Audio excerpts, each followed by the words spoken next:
If you work in quality control at a candy factory, you know strict safety regulations come with the job. It's why you partner with Grainger. Grainger helps you find the high-quality and compliant products your business needs to inspect, detect, and help correct issues. And the sweetest part is, everyone gets a product that's as safe to eat as it is delicious. Call 1-800-GRAINGER, click Grainger.com, or just stop by. Grainger, for the ones who get it done. Hello, it is Ryan, and we could all use an extra bright spot in our day, couldn't we? Just to make up for things like sitting in traffic, doing the dishes, counting your steps, all the mundane stuff. That is why I'm such a big fan of Chumba Casino. Chumba Casino has all your favorite social casino-style games that you can play for free anytime, anywhere with daily bonuses. That should brighten your day a little. Actually, a lot. So sign up now at ChumbaCasino.com. That's ChumbaCasino.com. No purchase necessary. VGW Group. Void where prohibited by law. See terms and conditions. 18+. This is VOCM Open Line. Call 709-273-5211 or 1-888-590-8626. The views and opinions of this program are not necessarily those of this station. The biggest conversation in Newfoundland and Labrador starts now. Here's VOCM Open Line host Patty Daly. Well, all right, and good morning to you. Thank you very much for tuning into the program. It's Monday, April the 21st. This is Open Line. I'm your host, Patty Daly, David Williams. He's produced the program. Let's get the week off to a flying start. That means we require your participation. If you're in the St. John's metro region, the number to dial to get in the queue and on the air, 709-273-5211. Elsewhere, toll-free long distance, 1-888 590 VOCM, which is 8626. So hopefully you had an opportunity to enjoy an Easter weekend. The weather was all right, not so much today. Apparently some pretty dicey driving conditions in many parts of the province, so you know what to do. All right, quick check-in at the Women's World Hockey Championships. Man, Canada had a pretty good tournament, I have to say. Lost in the round robin to the Americans 2-1, and yesterday in the final, a 4-3 overtime loss on a terrible turnover by the Canadians. It's the 10th time Canada and the US went into overtime or a shootout, 5-5 in those games, but we lose 4-3 on what was a pretty bad play, but congratulations to the Americans. All right, the Allen Cup began yesterday, of course, for senior hockey supremacy. It's in Ontario. The St. John's Roof Tech Capitals, they kicked it off playing against the host Wentworth Griffins.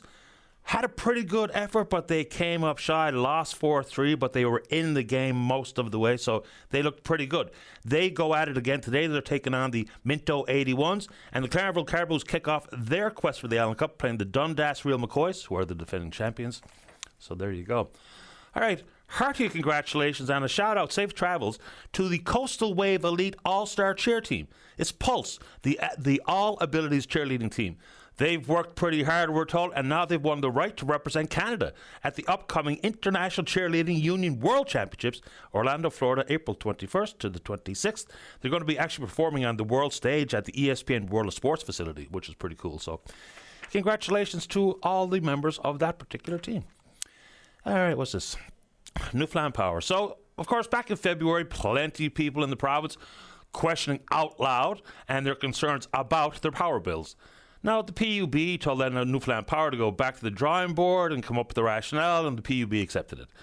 Now we know this is an annual state of affairs. On July 1st, there's a potential for the rates to be adjusted up again, 7%.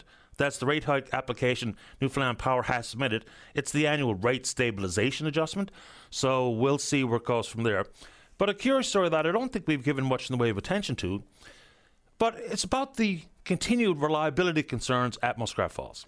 It's kind of fallen off the radar a little bit, but apparently 6 times in the first quarter of 2025, the alliance failed. So there was trips, and we're told to anticipate that in the early days of operations for facilities like Muskrat. But here we go. 3 times in January, once in February, twice in March. Newfoundland Power says weather and control system component issues led to the trips. It did not jeopardize, apparently, the ability to deliver power, but remember, Muskrat's still not even running at full capacity. One of the units has to be fully dismantled. We don't know what the potential for issues with the other of the 4 units might be. But here we go. Average time to repair, 9 hours. Now, of course, we can go all the way back to Liberty Consulting, talking about the potential for prolonged blackouts, rolling brownouts, if and when there's a problem in some of the remote areas, long-range mountains, and the 1,100 kilometers of transmission lines that is Muskrat Falls, is as much a transmission project as anything else. In addition to that, and this was part of the Auditor General's report as well not that long ago, is we do know between now and 2030, Newfoundland Labrador Hydro is going to spend somewhere in the neighborhood of $3.5 billion to control the rates associated with muskrat. We don't really know exactly how that's going to work, and we do know that because of the continued unreliability means Holyrood's going to remain in action, and it's going to cost millions and millions and hundreds of millions of dollars to keep that facility afloat and available. It was always built as a peak facility, but here we are. And then they look at what it might cost to keep Holyrood in action after 2030, just for 5 years, another $700 million. So the tale is not completely told at Muskrat, to say the very least. In addition to that, we all know about the starting point of what the forecasted cost would have been, but the last time we got an update was in June of 2023, and that's the $13.5 billion number. Certainly, since then, we know they spent some like $28 million, things regarding those turnbuckles to regulate the voltage and cable length and what have you. That's not a big number, but it would be nice to get an updated number as total costs at Muskrat, because June 2023, and here we are, around the end of April 2025, 13.5, does that still stand? Not so sure. And in addition to that, it kind of went by the wayside, even though it's probably one of the most important bodies of work being conducted right now, is negotiating that Upper Churchill Memorandum of Understanding. On the path to what we're told from both sides continues to be sometime April next year, a definitive binding legal agreement between the two provinces and entities. So if you want to put that back on the front burner, we can do it. I think we're anticipating a chat with Dennis Brown at some point this week, not only as the province's consumer advocate, but also as the chair of the three-person panel, what they refer to as the oversight group. One of the key questions will be, given some pledges we've heard on the federal election campaign hustings, is the whole east-west energy corridor. Because that really does change what that Upper Churchill agreement might look like. Because, of course, we know it's Upper Churchill, it's the potential for Gull, it's the two major transmission projects. So a lot of things might change between now and next April. So be interesting to get an update from Mr. Brown as to where we are and how they're factoring in that particular potential for an east-west energy corridor. Not just pipelines, of course, transmission. All right. And, of course, this is not just a townie thing, but over the weekend, yet another shelter-in-place order from the RNC. This one out in Kilbride. That's happened a lot, seemingly, in the recent past. And we do know that the vast majority of these types of things, of course, associated with someone's brandishing a firearm. And a lot of that, of course, will be directly related to drugs and the illicit trade of drugs on the street. So, I don't know. It'd be nice to get a bit more of an update there. But anyway, let's keep going. This story and these numbers come from Ontario. But you have to believe that it's very likely a similar trend of youth using opioids. Okay. Number of children in grades 7 through 12 using opioids in Ottawa roughly doubled from 2021 to 2023. So that's the data coming from the Ontario Public Health and for the Centre of Mental Health and Addiction. That is a huge spike.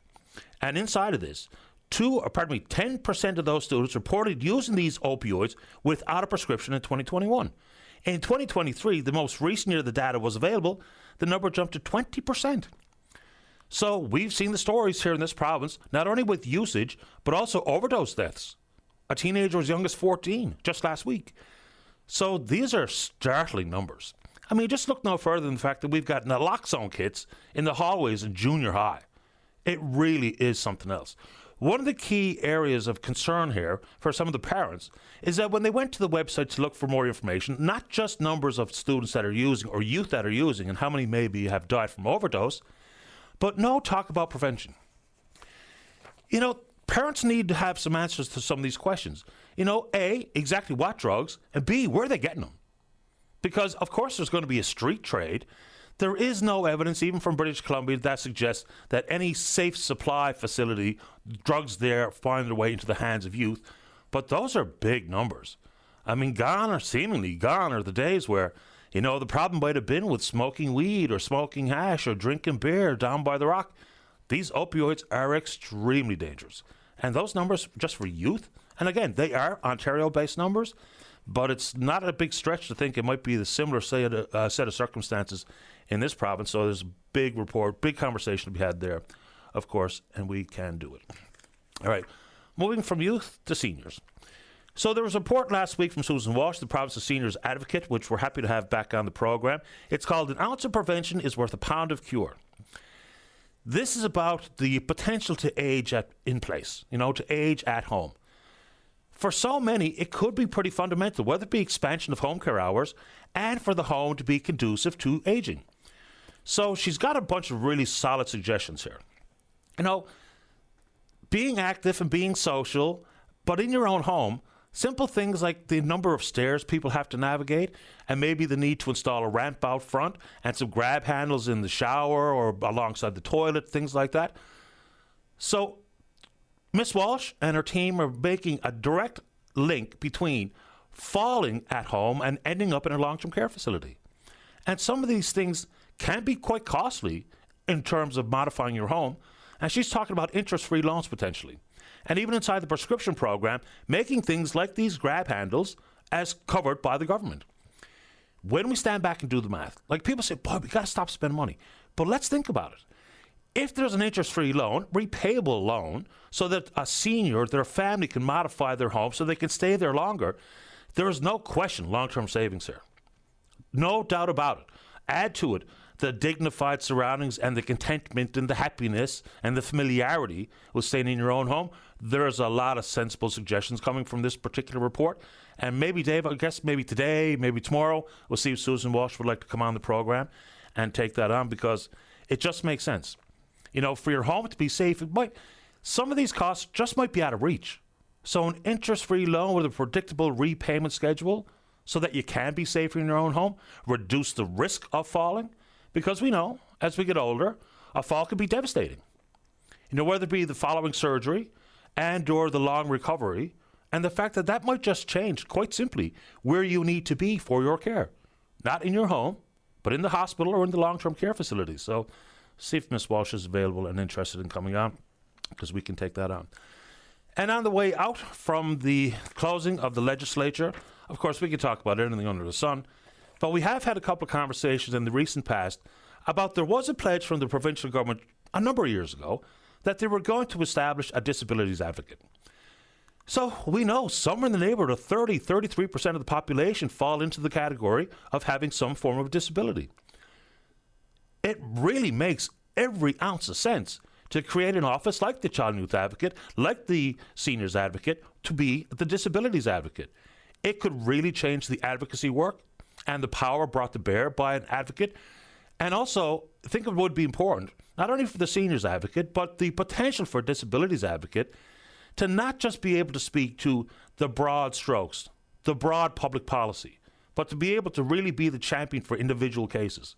Because, of course, the overlap with the broad general policy could also be achieved at the same time, but there's a lot to those. If you want to talk about it, we can do it. So when Minister Dempster was pressed on this by Helen Conway-Ottenheimer, the PC critic, Minister Dempster pointed to something pretty fundamental, was just simply moving disabled parking spots closer to the building, which always should have been the case in the first place.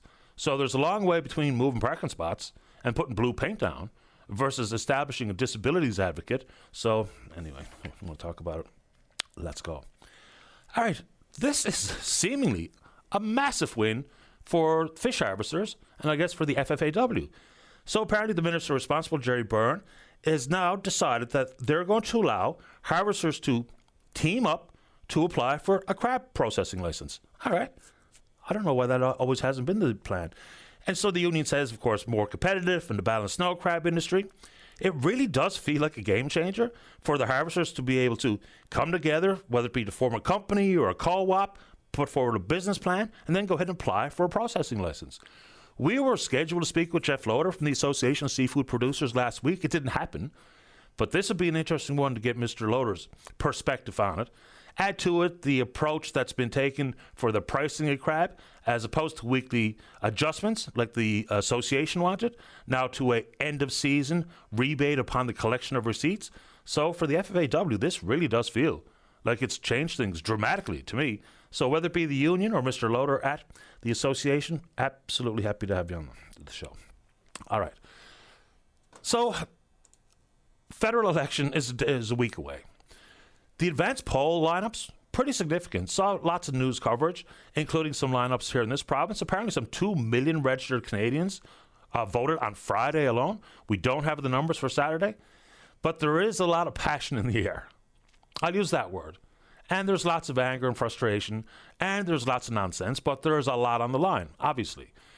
So whether you want to harken back to the English debate last Thursday, which was underwhelming, it was basically regurgitated talking points and going after Mark Carney, and so be it. That's always going to be the case. The leader of the current government and the party that's ahead in the polls is going to be the focus. What I also find remarkable about the polls is that now people don't believe them. You know, if the same polling outfit was polling the Conservatives way ahead a few months ago, and now the Liberals ahead in some form, say many of the polls, and if you look at the trend in all of the polling companies out there, that seems to be where we are. No one's going to know exactly who's going to form government until the votes are cast and tallied, and we'll find out sometime next week. But anything on the line there. So whether it be the different parties' approach to housing and spending and criminal justice and the notwithstanding clause and guns and everything under the sun, we absolutely can take it on. And what are you basing your vote on? Well, people will talk about the past 10 years, including the pandemic and pandemic controls and pandemic spending. Maybe it's the next 4 years and international relationships and diversifying markets and understanding where we are, where we're going with our neighbors to the south, being the United States. If there's anything to add to it, we're absolutely happy to have you on. Also, it's how the media handles it. Whether it be some of the concerns regarding which outlets were given accreditation to be involved in the debates, how the different parties are handling the media. So I'll just throw it out there in the very broadest terms for you to tell me exactly where you'd like to go with that particular conversation. All right, a couple of quickies before we get to you. So today is the Monday of Angels, or Pasquetta, or Little Easter. It commemorates the time when the angels descended to the sepulchre of Jesus to explain the grieving women of his resurrection. And of course, today is also widely understood to be the day where Romulus and Remus founded Rome in 753 BC. And for people of the Catholic faith, of course, likely some sadness associated today with the fact that we are now being told that Pope Francis has died. Francis was the first Latin American, is the first non-European to be Pope in some 13 centuries. So first Latin American, first from the Jesuit order. So the pathway to being the Pope. Because surprisingly, when Pope Benedict the 16th, was it Benedict XVI, resigned, one of the first popes to step down in centuries. And then, of course, Francis also the first pope to choose the name Francis. We can talk about the penitential pilgrimage to Canada and the quote-unquote apology associated with the church's involvement in residential schools. The fact that, some direct quotes coming from the Pope when asked about things like the LGBTQ community, and, going on to say, if they love someone of the same sex and they want to welcome God into their heart, then he's welcoming them into the church. Whether it be the focus on the most marginalized people in society, whether or not you think the Pope did a good job or a bad job, it was the poor and migrants. And one of his last acts was calling for a ceasefire in Gaza. So some pretty fascinating times. I don't follow along all that closely, but there's a lot to consider over the past 13 years in his papacy and where to from here. The church is in a very strange, difficult spot, I would suggest. Congregations are aging and dwindling in many parts of the world. Then there's the ongoing concerns regarding the role that the church has played in some very serious criminal matters and how it's been handled by including Pope Francis.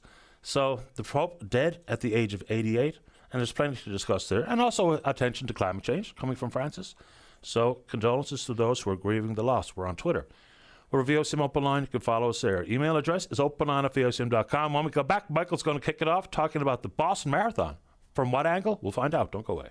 Welcome back to the show. Let's go to line number one. Good morning, Michael Boyle. You're on the air. Good morning, Paddy. I didn't really think I'd be on with the Pope dying and Trump and taxes and election. It's a busy news day, isn't it? It sure is. Busy time. Busy time. Just want to do a reminder, then I want to get to my topic. This is Easter Monday, and I've been asked to make note of the reminder that at 12 o'clock at the Colonial Building, there is a reading of the Irish Proclamation, and there is a moment of remembrance for the Newfoundland Regiment who fought on July 1st, 1916, and that goes ahead at 12 o'clock, and I thought just a reminder. We've talked about this before, but it's a reminder to people about that. I thought this morning, if you didn't mind, I'd like to talk about two ordinary people who did something quite extraordinary a number of years ago, 50 years ago. Have I tweaked your interest at all? I want to talk about today is a Boston Marathon. The Boston Marathon takes place on the third Monday in April, known as Patriots' Day. And back in 1975, or April 21st, believe it or not, two people from Newfoundland ran the Boston Marathon. One of them was the late Ben Dunn, who I think was probably the godfather of running in Newfoundland, and myself. We ran the Boston Marathon 50 years ago today, and I thought it might be of interest to mention to readers, or listeners rather, what it's like, in a sense, what was it like before the running boom? You know, and you probably remember about that as well, Paddy.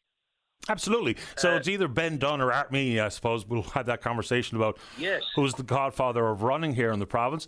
So just take us back 50 years ago and the decision to run in Boston. Yeah, well, we had a dream about it. I grew up in Ireland when running was only for weirdos. You know, when I was running years ago, I had to run in the fields. I couldn't run on the roads because people had doubts about their sanity. If you were running on roads, a woman didn't run. You wouldn't see any woman run. You wouldn't see anyone over 30. Now Ben had a similar situation up the Southern Shore. So in 1974, we decided to run the Boston Marathon at Christmas of 1974. However, right after at the beginning of 1975, we had a vicious winter. And we really couldn't train a lot, so we took up cross-country skiing, and we did a ski marathon in Clarnville, a very, very famous ski marathon in Clarnville back in about 6 weeks before we went to Boston. And in going to Boston, my application, I had applied. You have to apply very, very early and do a qualifying time and so forth. I had done the Canadian Marathon in 1973. However, I was taken off the course at the Pink Poodle because you had to finish in with 3 hours 30 minutes. So the late Gordon Follett was able to rectify things for me. But we had a real tough time training for the marathon. But Ben, as you know, was as fit as a fiddle, and his daughter Raleen and his grandson or Gavin are super great athletes. We went off to Boston on a Saturday, and the race itself, we were worried about Heartbreak Hill. You probably heard about that, Paddy, Heartbreak Hill. 20 miles into a 26-mile race, and you have Heartbreak Hill. It's the steepest of all the grades on the Boston course. I know that. I can't remember. It's like 3 or 4% in grade, but it's a long, extended one as well. You see people, their races come to an end on Heartbreak Hill sometimes. Yeah, and we were worried because it was such snow. We hadn't been. We've got a bit of running then in April afterwards. One of the things we did at the back then, we had tracksuits. We got new tracksuits for going there. Have new tracksuits, and we gave them to some person which we thought was an official at the beginning of the race. And then, about 3 hours, 30 minutes later, at the finish of the race, we're looking around for among these people, about 5 or 6,000 people, looking for the guy who had our tracksuits.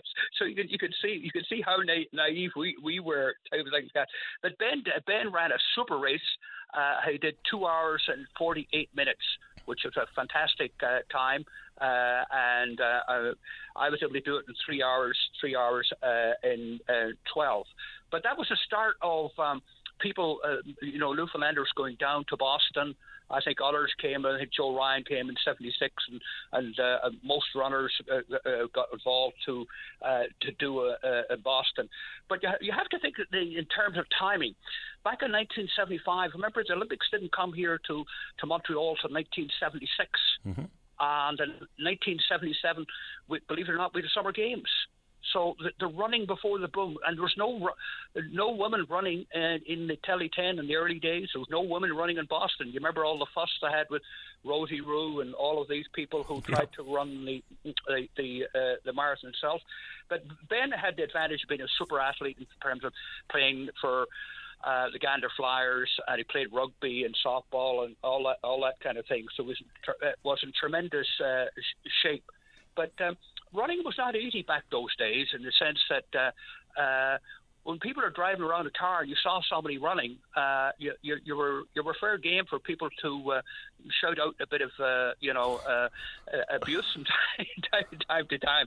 And even today in your own street, there's always somebody jogging in your street. There's somebody jogging early in the morning. But when we ran in '75, we ran during the winter time. Now you see people running. You know yourself, Paddy. Probably the worst day there is in the winter. There's always runners out, aren't there? My wife's a runner, and they run in all conditions. It's unbelievable. And they might even, we used to make a joke with Mikey Cavan is a great runner, Mount Peril. We used to make a joke, but running in which side you don't mind people running the side of the road. Make up your mind which side of the road you're running, because you do find that runners have to be responsible for their own safety too. I think I should mention that now too. I've noticed lately runners running on the road with the traffic. I don't recommend it. No, and I know why they do it, because, of course, the concrete would be much harder on the body versus the blacktop, the asphalt. But it is a risky thing to do, but I see it absolutely all the time. Have you run any other marathons? Because you talk about Heartbreak Hill. I know if anyone's ever sat down to even watch even a little bit of the New York Marathon, it immediately starts with a climb. And I think it's at the Verrazano Bridge. So New York looks like probably the hardest one. Have you run any others? No, I did one. I did one Newfoundland marathon from Holyrood into town. It never happened again. You imagine all the traffic you would have, no matter when days had from Holyrood into St. John's, and that was back in 1977. There was a great camaraderie of runners back there, like Randy Churchill and Joe Ryan and Kevin Ryan, and there was a whole camaraderie of people there, a whole group of runners. But I thought maybe this morning, Paddy, just to get away from the politics and all that kind of stuff, this is like a day people might want to go for a jog, but there were people like Ben, and there were others who got involved in you probably seen these people who were involved in sports in the early days when. Ali O'Brien used to have a great expression, the lost causes are the great causes. You know what I mean? So I'd like to thank you for sort of maybe highlight that this morning for people. I thought it was worth the fact that it was on the same day. I thought it might be worth letting folks know about it. I think it's interesting. I'm glad you called. And if we're staying away from politics, I guess we'll stay away from the Easter Rising. Oh, yeah. Take care. Not a problem. Thanks. Okay. Thanks, Michael. Thanks very much. All righty. Bye-bye. Bye-bye. Bye. That's interesting. 50 years ago today, ran Boston. I have friends who have run the Boston Marathon. A couple of them have run maybe 4 or 5 times down in Boston. Fascinating. Of course, in the brief mention of the Easter Rising, Easter week 1916, the Easter Rising, or the Easter Rebellion, some people might refer to it. Of course, Patrick Pearse and Pearse and Connolly and Clark and others, the belligerents on the Irish side. Of course, while the British were off fighting the World War, there was an opportunity to take control of Ireland from British rule. So anyway, the Easter Rising, Easter week. Let's see here. Today's a good day to get on the show, apparently. 709-273-5211 if you're in and around town. Elsewhere, toll-free long distance, 1-888-590-VOCM, which is 8626. We're taking a break, and then we're coming back. Step into the world of power, loyalty, and luck. I'm going to make him an offer he can't refuse. With family, cannolis, and spins mean everything. Now, you want to get mixed up in the family business. Introducing The Godfather at ChumbaCasino.com. Test your luck in the shadowy world of The Godfather slot. Someday, I will call upon you to do a service for me. Play The Godfather, now at ChumbaCasino.com. Welcome to the family. No purchase necessary. VGW Group. Void where prohibited by law. 21 plus. Terms and conditions apply.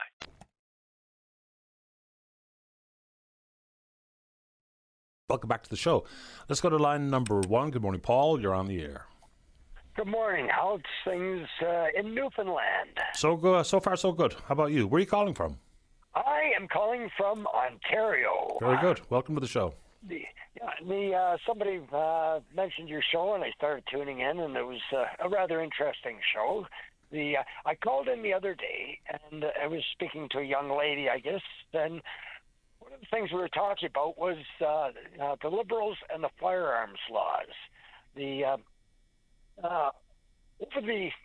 Between the debate and other announcements over the weekend, I can't figure out how the East Coast is still supporting Liberal. Carney has made it very clear that he's going to shut down gas and oil production. He's going to shut down fishing or destroy your fisheries. And I imagine there's a fair bit of tourism in Newfoundland, especially in the fall, from hunters. Would that be an accurate statement? Yeah, we get a number of hunters, including American hunters, that come here because, of course, we have American hunters.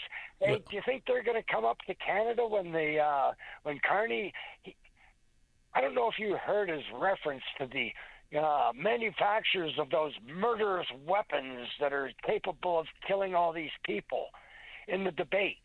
That's what he said. The Liberal plan is to eliminate every single firearm. They say, we're not going to touch Grandpa's shotgun, but we're going after everything. But that's not what anybody has said, though. I mean, so there's plenty of firearms you can use to hunt a moose that are not on any prohibited list. Tons of opportunities, tons of options available for hunters. If the Liberals get back in, they have made it very clear that they are going to eliminate all. If you want to, hey, at Toronto Sportsman Show, I was looking at a booth for a company in Newfoundland, an outfitters there. I thought, hey, an opportunity for me to go moose hunting. I pulled a tag last year here in Ontario, so it'll be a long time before I get another moose tag. So I thought, well, me and my son could go there. If the Liberals get in, I'll be bringing a sharp stick to go moose hunting, because they've made it very clear that they are going to eliminate everything. You say they're not going to, of course not. But they keep adding to the list and adding to the list.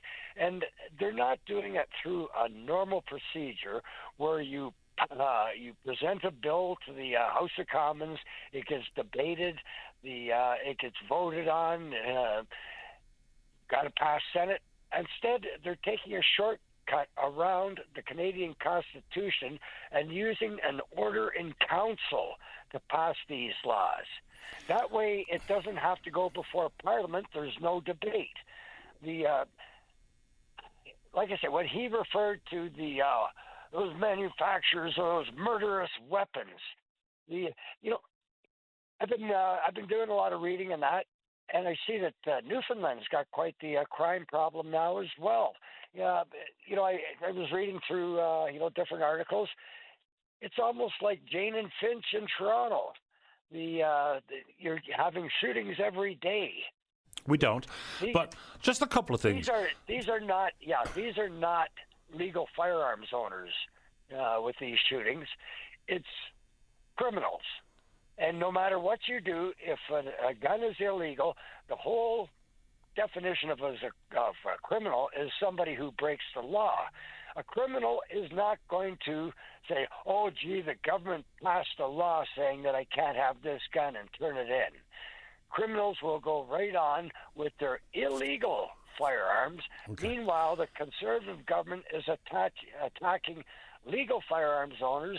They're going to destroy your tourism industry in that end of it. Like you say, they're going to destroy the oil and gas industry. They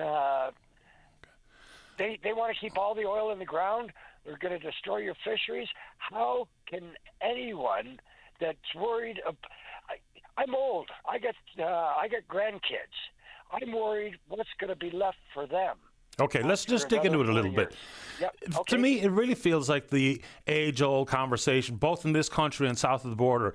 If the Democrats get in, they're going to take all your guns. It never happens. Same thing here in this country. If the Liberals get in, they're going to take all your guns. Look, the way they've approached it with some 2,500 weapons on the prohibited list has been foolish for a variety of reasons.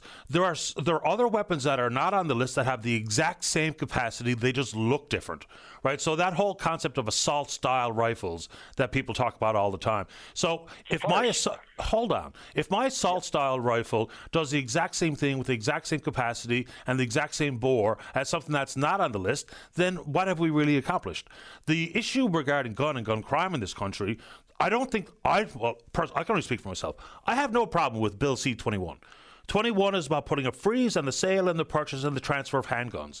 Because if we're talking about public safety and to get handguns in particular out of the hands of the criminal, that's a border issue. I mean, just look no further than the numbers from Toronto. Well, yeah, they're all coming in from the States. Right, I'm going to give some numbers out. This is according to the Toronto Police Service. 717 crime guns last year, 88% of those were sourced to the United States. So if I hear President Trump, that's his fault. Because if border security is done in the country of origin, so we need to do more. And the Association of Police Chiefs has been steady on this front forever. The problem with guns in the hands of criminals is the United States. If we know 88% of the 717 gun crimes, the gun originated in the States, that is a huge problem.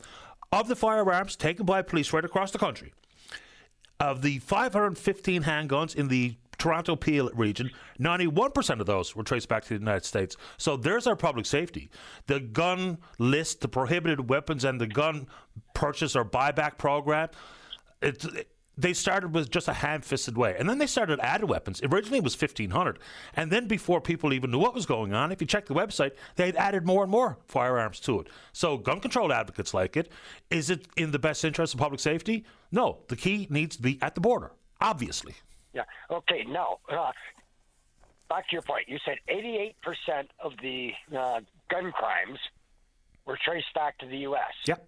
That's 88% of the firearms that they were able to trace. That's right. That hadn't had a serial number obliterated. The out of those 88% that were traceable to the States, 12% is left unknown. And majority of those guns were also from the U.S. It's just that they couldn't positively prove it. When you've got a firearm that a crime gun in Toronto that isn't available in Canada, even though the serial number is obliterated, you know it didn't come from a legal firearms owner in Canada. No, and I'm not sure what that point makes in addition to the conversation, because it's not all necessarily about serial numbers either. I mean, you can get, possibly to trace it back to its source, whether it be a gun show in Georgia, because there was a couple of very clear examples where they actually traced specific guns from specific gun shows right back over the border into the country and then confiscated before a criminal had a chance to squeeze the trigger. But yeah, if we're talking about public safety and guns, what? Go ahead. So why don't we use that money that they intend to use to buy back firearms from legal firearms owners to tighten up the border instead? I'm an old man. I used to shoot what they called 3-gun competitions. And in a 3-gun competition, you used a handgun, an AR-style rifle, and a shotgun. We used the AR because it was the best for the sport. The magazine-loaded, semi-automatic, all this. So I'd shoot these competitions. And you know who else was shooting those competitions with me? No. There was police officers. There was jail guards. One of the guys that ran most of the competition worked for Corrections Canada. He actually, when he passed away, they had an honor guard at his funeral. Okay, that's fair enough. Responders, paramedics, business owners, people like myself, legal firearms owners that went out and practiced for these competitions, shot in these competitions. So then they turned around and they said, okay, we're going to ban the AR. You can always get something else equivalent. I have no problem with banning some of those rifles. What? I have no problem with the ban on some of those firearms. No problem. Okay, why?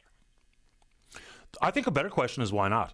I mean, if we look at, some of the statistics that are out. Paul, listen, when I talk, you stop. Then when you talk, I'll stop.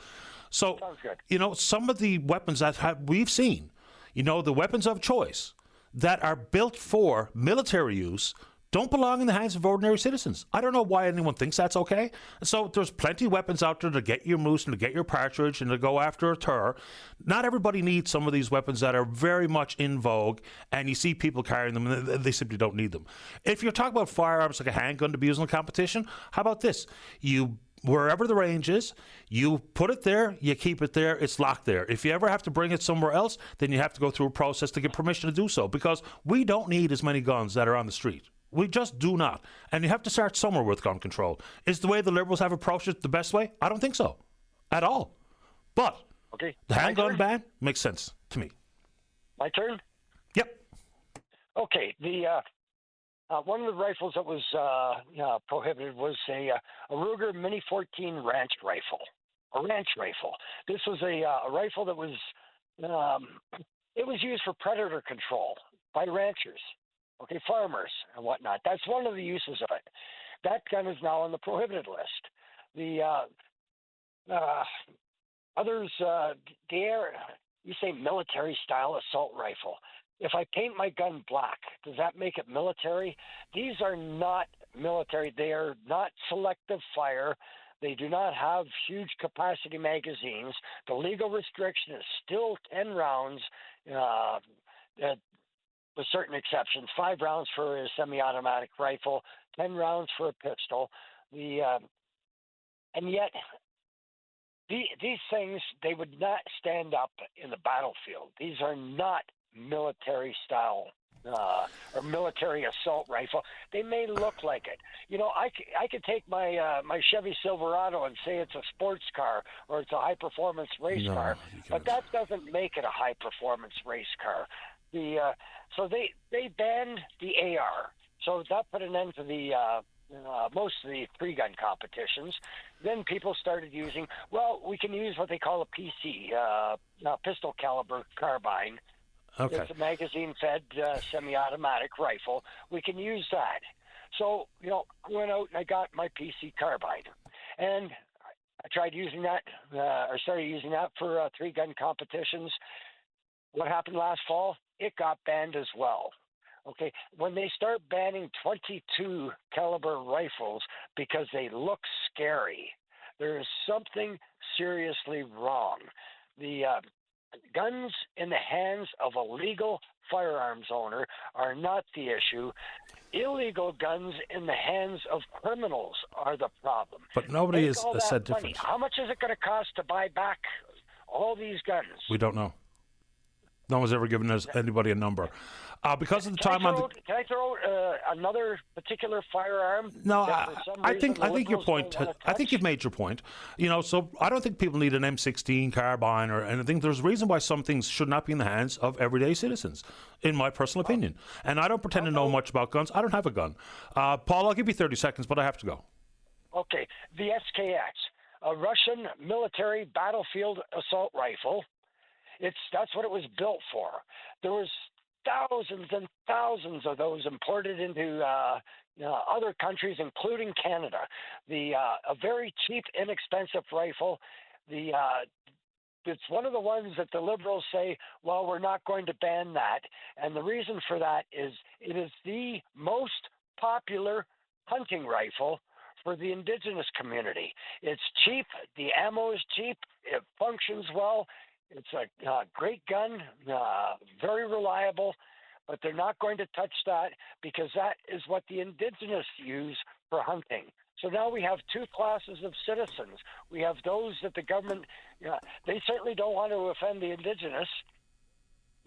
They know what would happen there because that's what people use for sustenance hunting in order to feed their families. Okay. And that is a battlefield rifle. Shows the hypocrisy of the Liberal government. And we don't even know what's going to appease anybody in the border security conversation when there's a new $1.3 billion plan and added personnel and drones and towers and stuff. Well, we don't know if it's going to appease anybody, but I guess that's where we are these days. Paul, I appreciate the time. We've been going through this for 10 years under this Liberal government.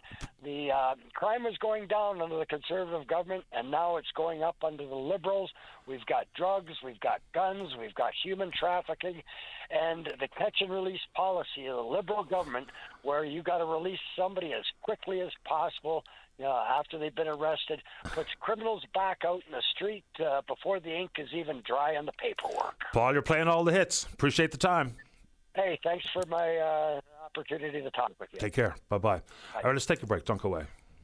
Welcome back to the show. Here are a few rumbles out and about the Beta Nord project. So we reached out to our good buddy, good friend of the show, Rob Strong, to see what he knows about the potential for that oil field. Good morning, Rob. You're on the air. Hi, Patty. Good morning to you. Welcome back. I won't be as long as Paul, however. Yeah. I tend to go on from time to time, so please feel free to cut me off if necessary. No problem at all. So what are you hearing, Rob? Well, your sources are not reasonably good, are very good. Late last week, there was two pieces of information in the Energy NL Daily Bulletin, or the conduit is called, and one was a notice of Beta Nord Open House Series.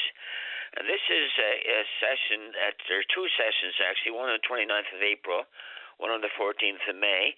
And basically, Equinor are hosting these information sessions, and I quote, "Here are the latest of the reshaped Beta Nord project concept from Project Director Ashbon, including upcoming milestones, supplier engagements. They're going to talk about operations. They're going to talk about maintenance. They're going to talk about SURF, which is subsea umbilical risers and flow lines, subsurface safety drilling and procurement, and more." So that's extremely encouraging because, as you know and as I know, Equinor have been undergoing a whack of studies, topside, subsea, operations, maintenance, and so on, for a number of months now, and I guess they're going to talk about where they are with respect to the project.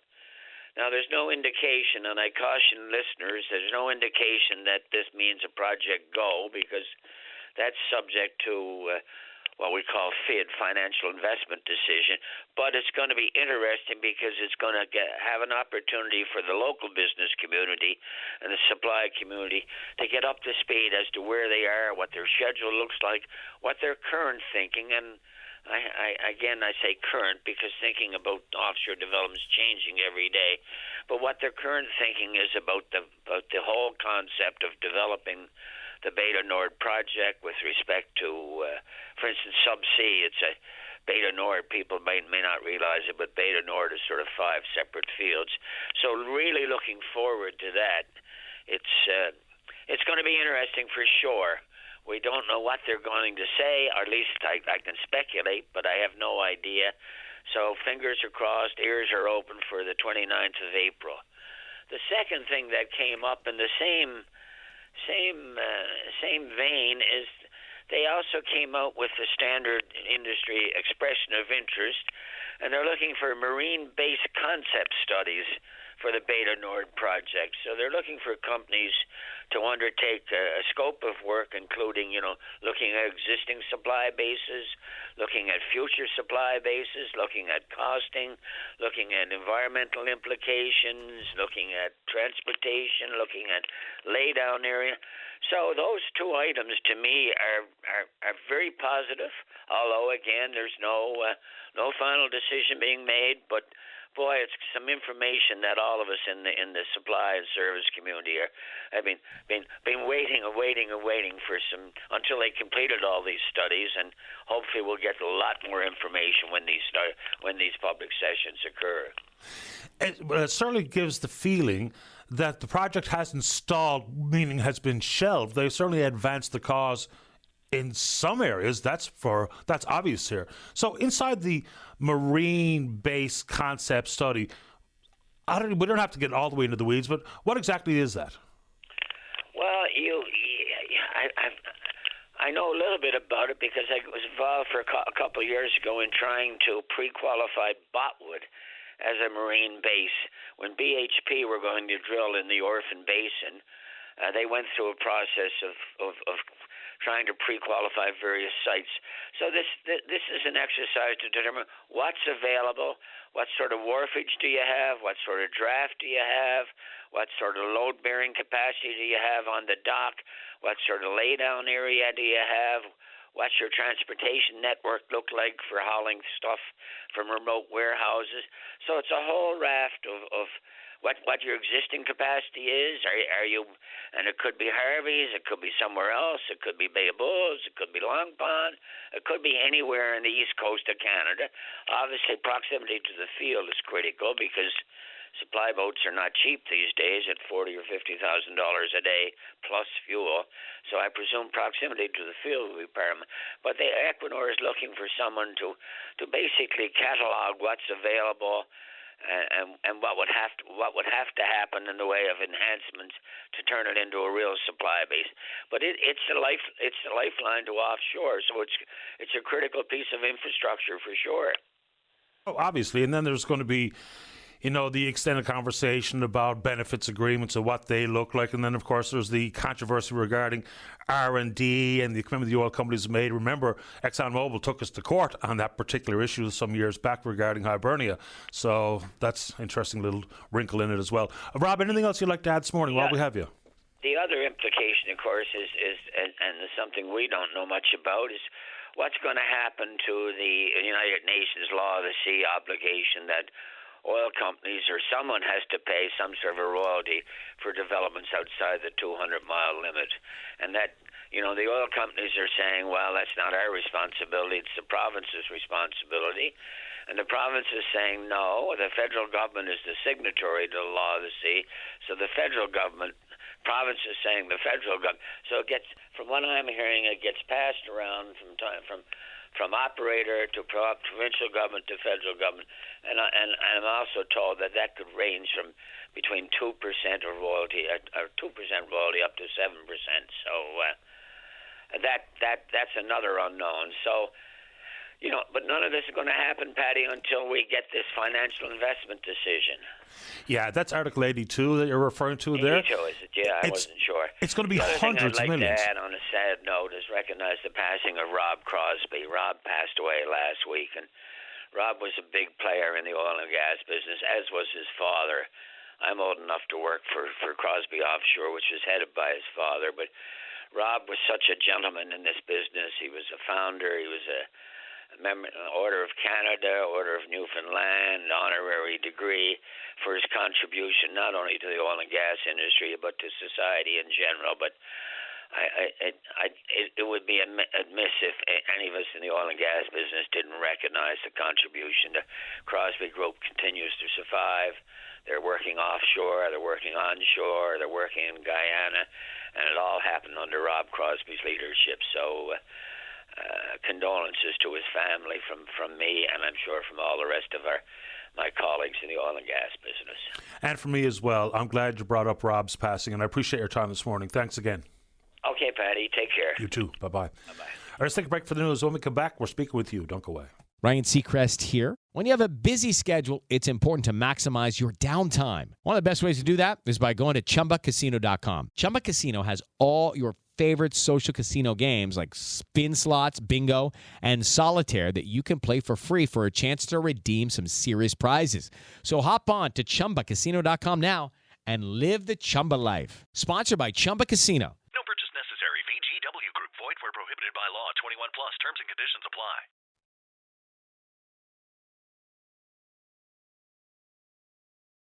Welcome back. Let's go to line number 3. Greg, you're on the air. Good morning, Patty. It's Greg Sheaves calling for the Basque.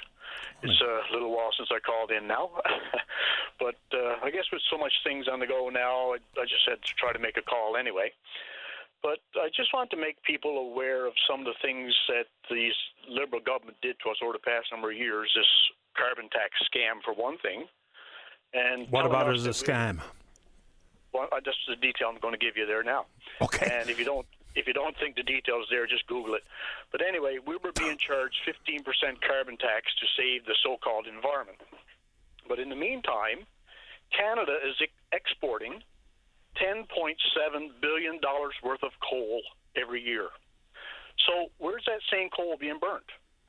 in the same environment that are telling us we're trying to save. Sure, I don't think we should be doing that either. Well, just Google it. I'm telling you. I know the numbers on call. Okay. Well, I'm just telling you, and a lot of people aren't even aware of that. So, like, how can you be telling us that we're saving the environment while you're selling coal to burn in the same environment that we're trying to save?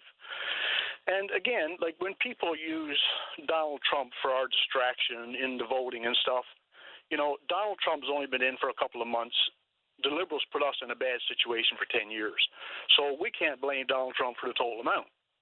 But anyway, let's not blame him for the total, but whatever economic woes the country is facing have just been made demonstrably worse by him. I don't know how we can't factor that in. Okay, well, I tell you the truth now. Actually, I like something that Donald Trump did. What's that? He woke up Canada. So now, all of a sudden, Canada is going to have free trade amongst the provinces. We should have always had it.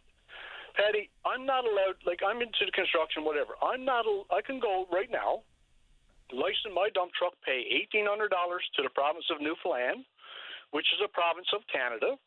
I can go put $900 for the fuel in, which $300 is required taxes. I'm not allowed to take a load of scrap metal to Halifax. Now, where's our free trade? We don't have it. If we had free trade, I should be able to do that. Dump off that load of scrap metal, as an example, in Halifax, create employment to the people I drop it off at, come back to Truro, go to Prince Edward Island, pick up a load of potatoes, come back to Port aux Basques, and sell them for $7 a bag instead of the stores charging $10 a bag. That's the only way that we can lower some of the inflation and cost of living. You take, for example, even around Christmas time and Thanksgiving, we pay a fortune for frozen turkeys. On the mainland, they can buy them for like $1 a pound cheaper. So people say, oh, that's transportation. No, it's not. That's BS, because a triaxle trailer reefer can haul 66,000 pounds of frozen turkeys. That's $66,000 transportation. So if we had free trade, I could bring turkeys back to Port aux Basques and sell them for $1 a pound less. Therefore, you lower the cost of inflation. Well, no, it wouldn't lower the cost of inflation. But if you bought a turkey for £1 pound less in PEI, Halifax, wherever, and brought it here to try to sell it for another $1 less, I mean, you had to get them here somehow. It does come with some associated cost, even if you just factor in fuel and Marine Atlantic, for instance. So there is going to be an additional cost. Now, all that said, I've been talking about internal trade barriers in this country for years, and now all of a sudden it's a thing. So when I was told by the federal government years ago, well, you can't really do it because the provinces have staked out their territory, they've been granted a bunch of exemptions, and so we are where we are. Well, it costs Canadian consumers billions of dollars a year. Now, you can't take a sledgehammer to it and all of a sudden jeopardize a bunch of jobs. It has to be very carefully considered, but there's way too many barriers. There just quite simply is, and it costs me money. That's right, and like I say, if the free trade was brought down and more relaxed, people could buy things cheaper. And I'm just giving you a couple of examples. It could be building materials. It could be patio blocks that's being sold at a hardware store for $20 each that I could load up a load and come back and sell them for $12. Because as long as you keep supporting high prices, the high prices will never drop. But under the free trade, you could relieve some of that stress and let people do that. And again, okay, so we'll go from that free trade now to the crab industry. They were having all this fuss about crab going into the U.S. We can't even go and buy fresh crab at our local stores because everything is going out of the country. Then Andrew Fury gets on TV and calling Donald Trump a bully. If you're trying to support, the seafood industry of Newfoundland and get it into the U.S., you don't call the president of a superpower a bully. You go and negotiate in proper faith. You do it like behind the doors, get it fixed up. Okay. So, couple of things there, Greg. I mean, it's a little bit rich for someone to be frustrated with someone calling Donald Trump names when what he does, one of his go-tos, is to name call. I mean, he's non-stop with it. Never ending with it. It's so juvenile. I don't know why anyone thinks that's a good thing. And secondly, negotiating good faith, we did. We had a deal. with the president, who at the time, who signed it and called it a great deal, and then he tore it up with the pretense of some sort of national security risk based on Canada. So negotiating in good faith seems to be impossible with the guy because he just displayed that he's not operating in good faith. Yeah, but like I say, rather than go on TV and call someone a bully, okay, so say, for example, you don't want to deal with the States. Let's sell it to Canada. Supply fresh crab to different places in Canada, and then put up your secondary processing if you can't sell it all. Make your crab cakes, make your crab sticks, make your crab au gratin. All that's freezable, and you can sell it all year long, all across Canada. And okay, you're away from the U.S. You don't have to sell to them, but don't go out and make Newfoundlanders look bad, because I didn't call Donald Trump a bully. I think American people are great. I met a bunch of them on vacation a while back for a couple of weeks, talking to them down in his pools and stuff, and they're great people. And I'll tell you how small things are, like how some Canadians have got misled. I spoke to one guy in the pool one day. He said, we've been going up to Ontario now for 4 or 5 years hunting. He said, 3 or 4 of my buddies. And he said, this lady called us this year and told us that they don't have space for us. That's ridiculous. When people are so misled that the American people are bad, they're not. Yeah. So I think that's a bad thing for us to be doing, like condemning Americans when, it seems in the overall picture that we're doing more condemning Americans than Americans are condemning Canadians. And I don't think it's good. I don't know about that. And plus, I have no idea the circumstances that we don't have space for you. Are you telling me that the hospitality or the tourism operator just doesn't want Americans to visit because their money's as good as anybody else's? I know that, but that's what this Airbnb or whatever it was that these guys used to rent for the past 4 or 5 years. All of a sudden now this year, they don't have space because they're American. That's ridiculous. But anyway, another thing, I guess before I sign off here, whatever, is, the issue of the Conservatives taking the 15% HST off of all new home construction. I think that's a big, big boost for young people today.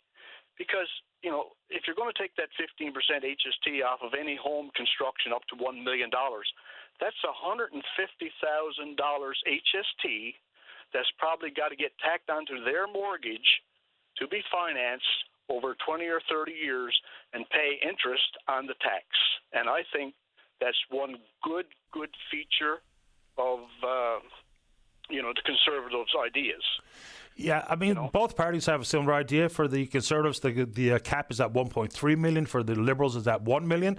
It makes sense to me, and it's good for a home buyer, especially a first-time home buyer. The bigger problem here, I think, is the mortgage stress test. It's just a bit too onerous.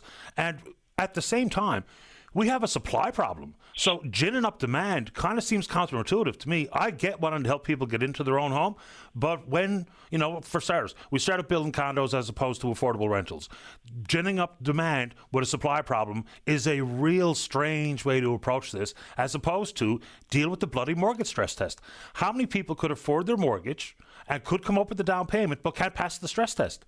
So I think you start there for, helping on the affordability side and for the access side. But this tax break, we're just making the problem potentially worse. It's a feel good for first-time home buyers, but for the market, I don't know. And I don't think it's going to build any homes, but anyway. No, but like I say, the common people should be building homes, not the government, because the government is trying to make people more and more dependent on the government. That didn't exist for years and years, but now all of a sudden there's a big trend. And for even the Liberal government to come out and say, we're going to build 500,000 new homes. Good. Do anybody realize how much money that is at probably on the average of $400,000 per home? And where's the money coming from? Yeah, they're not talking. The government's not talking about building homes like that. They specifically are talking about things like modular homes, which there's no modular home worth $400,000. And the last one on coal, we send out of country about 40 million tons of coal annually. That was the number in 2023. I don't know exactly the number that you used insofar as dollar amount, but it's about 40 million tons.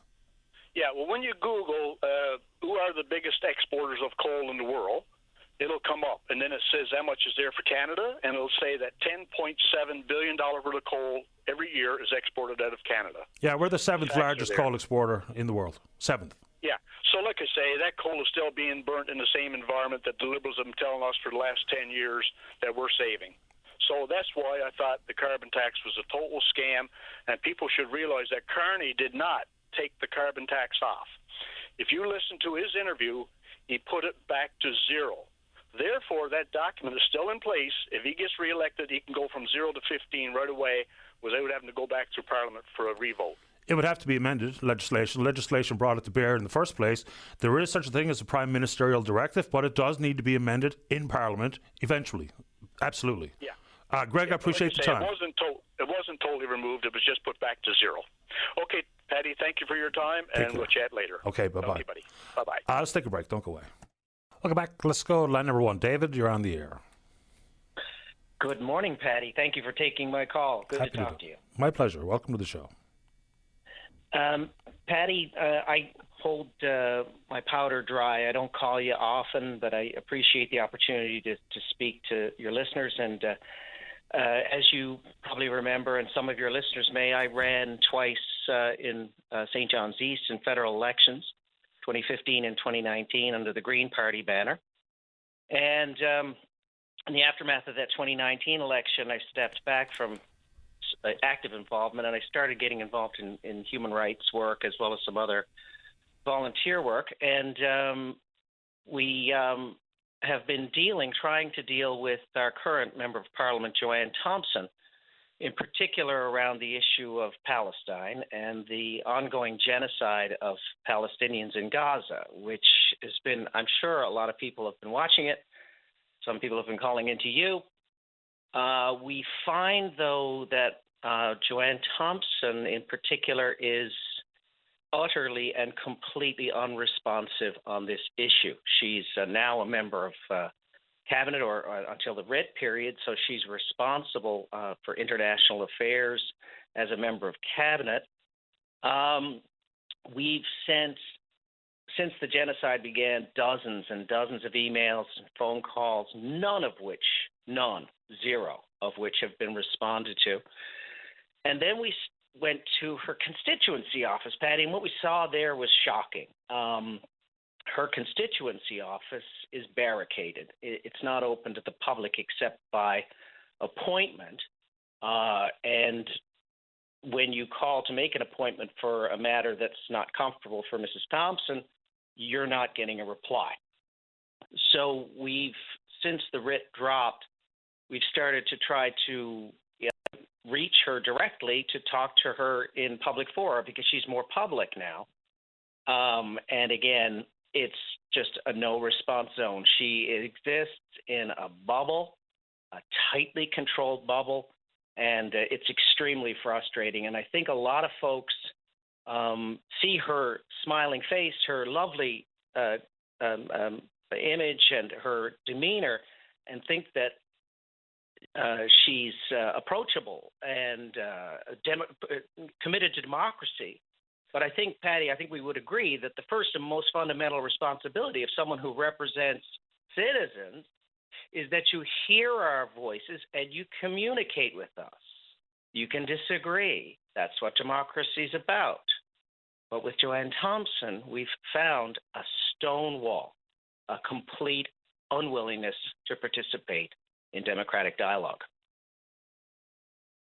Yeah. I mean, I get people complaining that one member, whether it be provincially or federally, does not respond to emails and calls and the like, and it's never a good look. I mean, I think that politicians, it's about time they figure a couple of things out. Number one, if you answer an email or a call or take an appointment, even if you don't say what someone wants to hear, it's better than silence, and it always will be. So the silence is what frustrates people to the point where, like, for instance, for you to make this call here this morning, had she got back to you and said, well, you know, I'm going to leave this to Minister Jolie or the Prime Minister and just whatever, it's better than nothing. Yes, absolutely. And when there's total radio silence, it's suspicious, Patty. I wonder about the character behind the facade. You're absolutely right.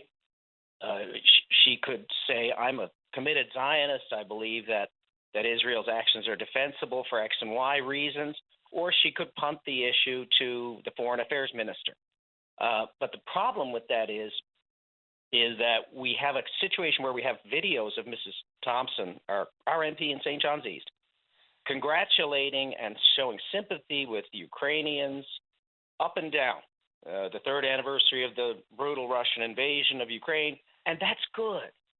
No one's debating that Russia is an aggressor. No one's debating that we should be standing in solidarity with Ukrainians.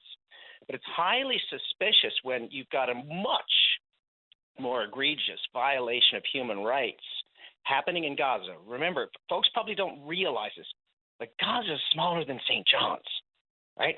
And the Israelis have dumped the equivalent of 3 or 4 nuclear weapons on Gaza. It's a killing cage. It's a 5-alarm flashing red light fire globally.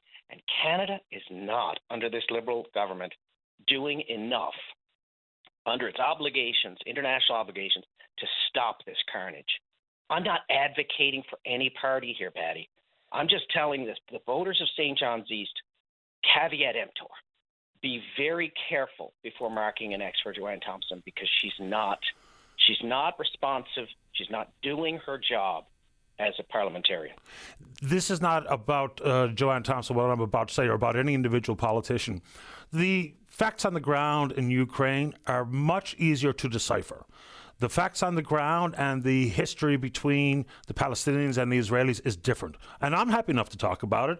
And I'll get my wrist slapped every now and then because someone doesn't agree with what I say, but so be it. I'm a big boy. And you mentioned the size of the strip. Gaza Strip is about 365 kilometers squared. St. John's is about 450. So it is not a large landmass, and the visuals don't lie. I mean, we can talk about trying to decipher what is accurate and what is not, and attacks on schools and hospitals and paramedics and all those things, that factor into and make it much more murky than it should be. And it does cause a lot of confusion and consternation, but people should be willing to put their opinion out there. Even if it jeopardizes one voter or one segment of voters, the fact of the matter is we need serious people during these serious times to take serious stances.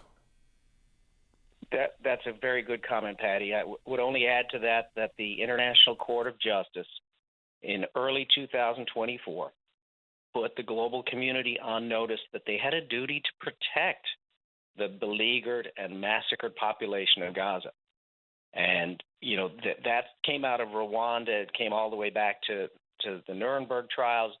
If we're going to have an international system that has integrity, or an international system at all that's not based on who's the biggest thug and has the biggest gun, countries like Canada, which are still democracies, we have a responsibility to follow that court order. And we have not done it. We just haven't done it.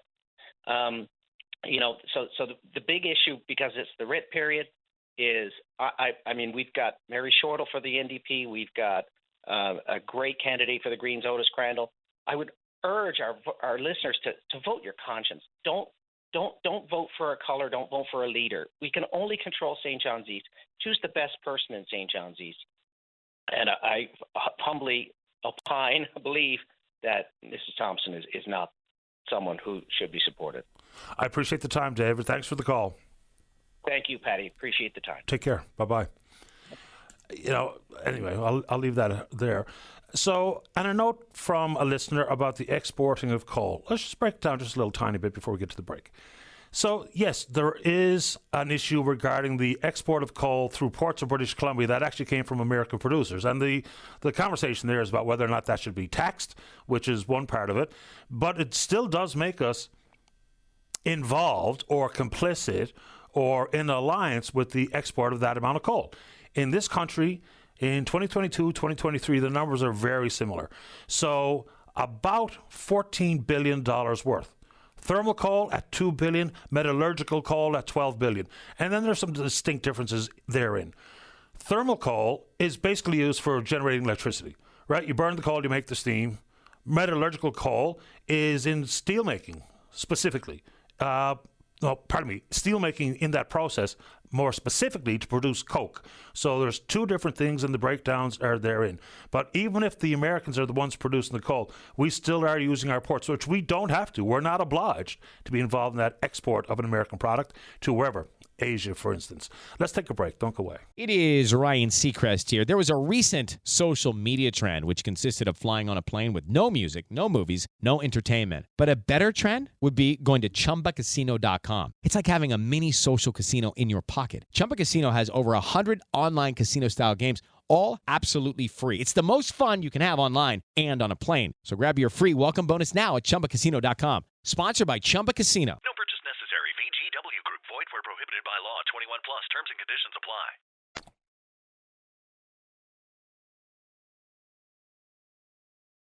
Welcome back to the program. Let's go to line number 2. Ramona, you're on the air. Good morning. Good morning. Yeah, I'm calling in about my concerns for our democracy. I think we're at such a risk now, and that's the most important thing. It's not one member, what one member is like. Really, I don't trust Poilievre. He's too much like towards cozy with ideas of Trump's and such as? I hear that all the time. Give us an example of where you think that's the case, because that's been a pretty popular comment from certain voters. Yeah, he doesn't. He even made the statement that he would send prisoners to El Salvador, like Trump has done. He doesn't speak out against the gun control. He did speak out once because I think people complained that he didn't speak out against gun control. There's it's just so much like Trump's ideas that it really worries me. Okay, just on guns, because there is an interesting conversation there. So he has spoke about what he calls a gun grab in the current buyback program, of which we don't even know how much that's going to cost. But where he hasn't been able to answer, that I can find, and someone correct me if I'm wrong, he seems to be ducking the question about the handgun law. So that was Bill C-21. It, basically froze all the purchase, the sale, the transfer of handguns in the country. Whether or not he's going to continue along with that particular piece of legislation, I don't know why that would be a difficult one to answer, because when we're talking about handguns and the role that they play in crime, and certainly the border control issue, I don't know why he wouldn't have an answer to that question. That's a pretty simple one to ask. Exactly. He seems to be afraid to even speak out against it. So I just don't trust him, and especially since I saw him supporting the truckers, the convoy of the truckers. And I am concerned. I'd rather see the NDP in opposition, really. But it's not about like your former person that called. It's not about one person here in one area. It's the national now. It's our democracy. And I will vote for anyone to support Carney, because I think our democracy is more safe with him. How so? Like, what do you mean by democracy being at risk, or whatever the right word is? Well, Trump, he's going to make us the 51st state. Yeah, it's not going to happen. And I'm just concerned about that, and I think Carney is the best to. I trust him for that.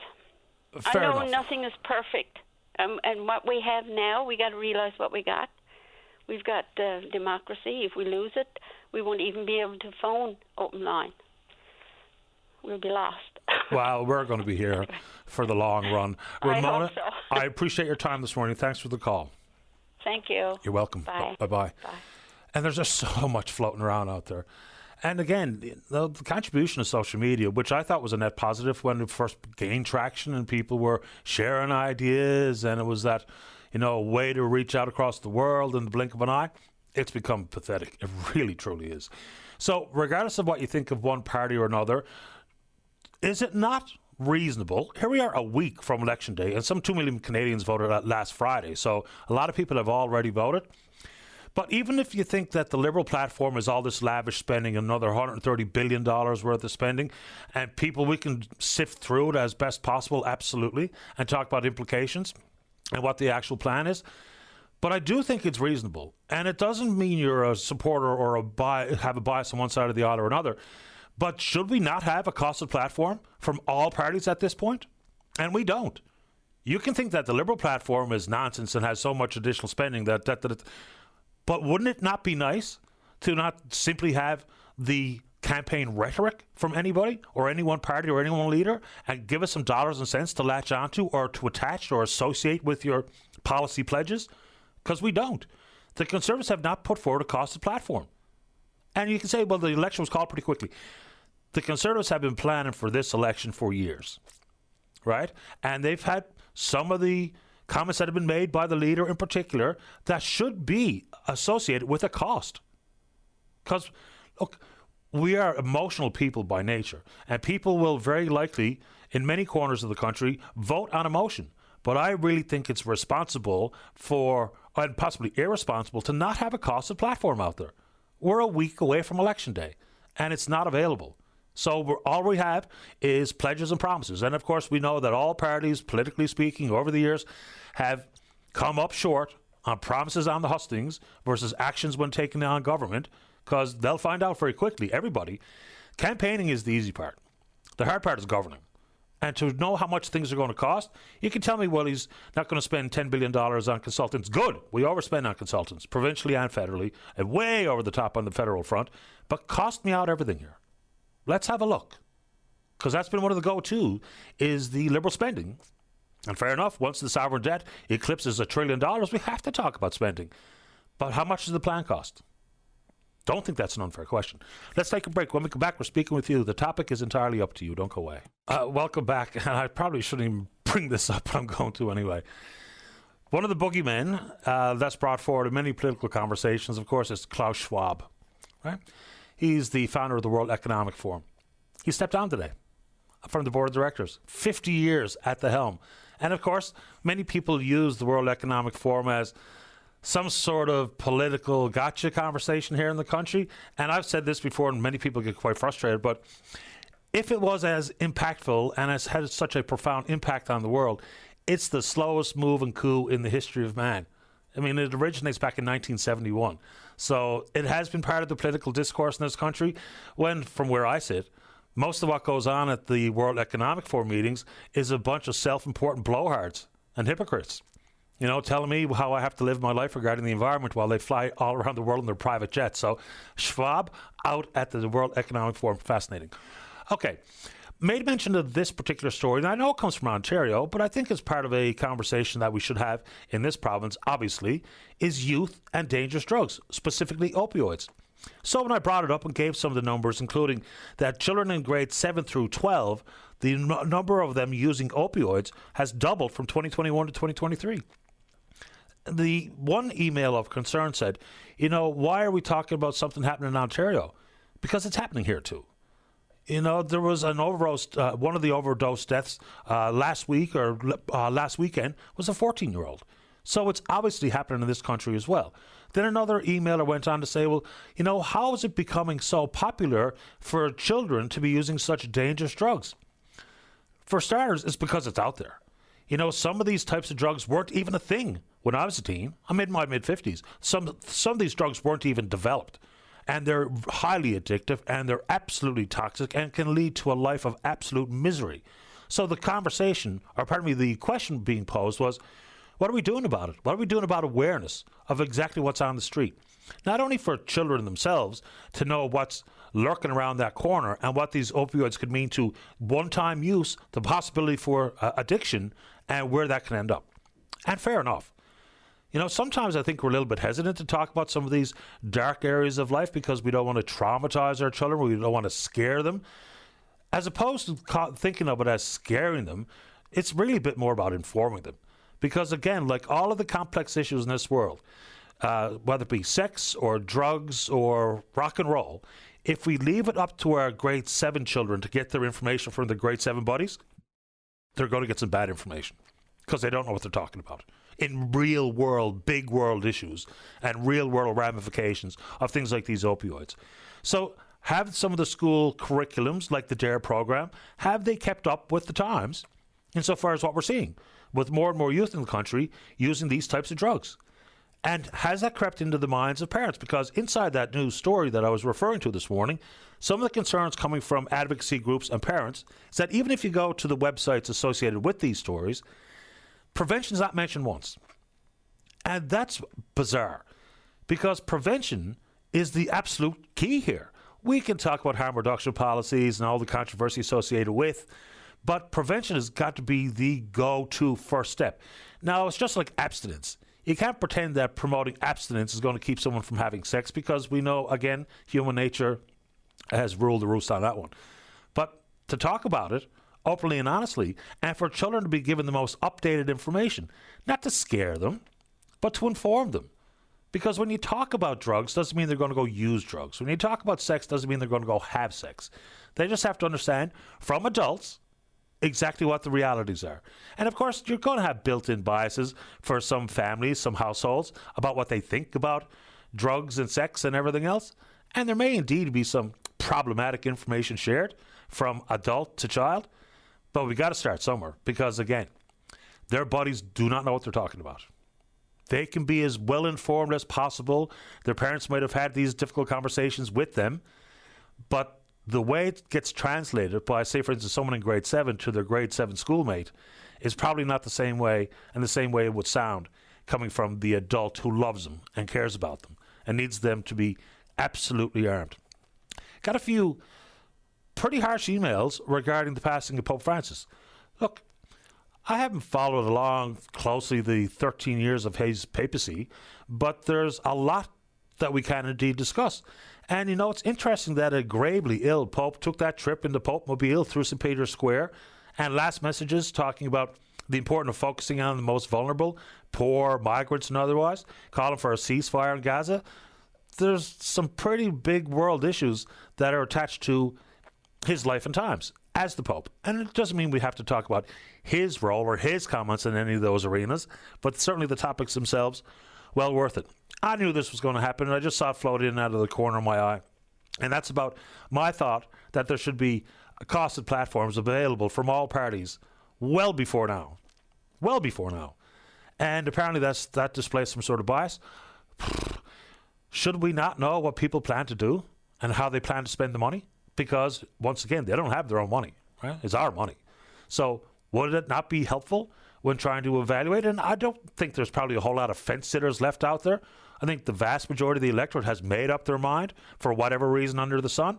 But it would be nice, especially if we're going to talk about accountability upon being elected, regardless of who that is. If we don't know what your plans cost, then how do we know whether or not you're on the right track? How do we know whether or not you're actually following through on your pledge?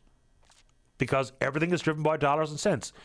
Ideology is inexpensive, if not free, and talk is cheap, but everything else is expensive. And to know what it's going to cost into the future, I think makes for an excellent plan, regardless of the party, and I don't know why anyone would push back against that. I really just don't. To say that, well, who cares if they don't have a plan or a costed plan, because just look at what Canada's been like the last 10 years. Okay, so isn't one of the next questions what Canada's going to be like for the next 4? Regardless of the party who's successful here, to know exactly what they plan and how much it's going to cost? Because you can't have it both ways. You can't be concerned with money and government spending until all parties come forward with their spending plan. We're on Twitter. We're VOCM Openline. You know what to do. And plenty of swats being coming in the door there. So be it. You know what to do on that particular website. You can comment on what you hear, comment on what you don't hear. Any angle, we're taking it. Email address is openline@VOCM.com. And as usual, I know it's easier to type, and maybe you don't necessarily have time, or maybe you simply don't want to have your voice on the radio. But the emails generally have, and not every email, but emails, generally speaking, have a much sharper bite to them. And fair enough. You send along whatever thought you have on any issue under the sun, and we can take it on here on the program. Okay, before we get to the news break, throw the numbers out there one more time for your consideration. No topic too big, no topic too small. If it's important enough for you to want to talk about it on the show, good enough for me. If you're in and around the St. John's metro region, the number to dial is 709-273-5211. Elsewhere, toll-free long distance, 1-888-590-VOCM, which is 8626. We're taking a break, and then we're coming back.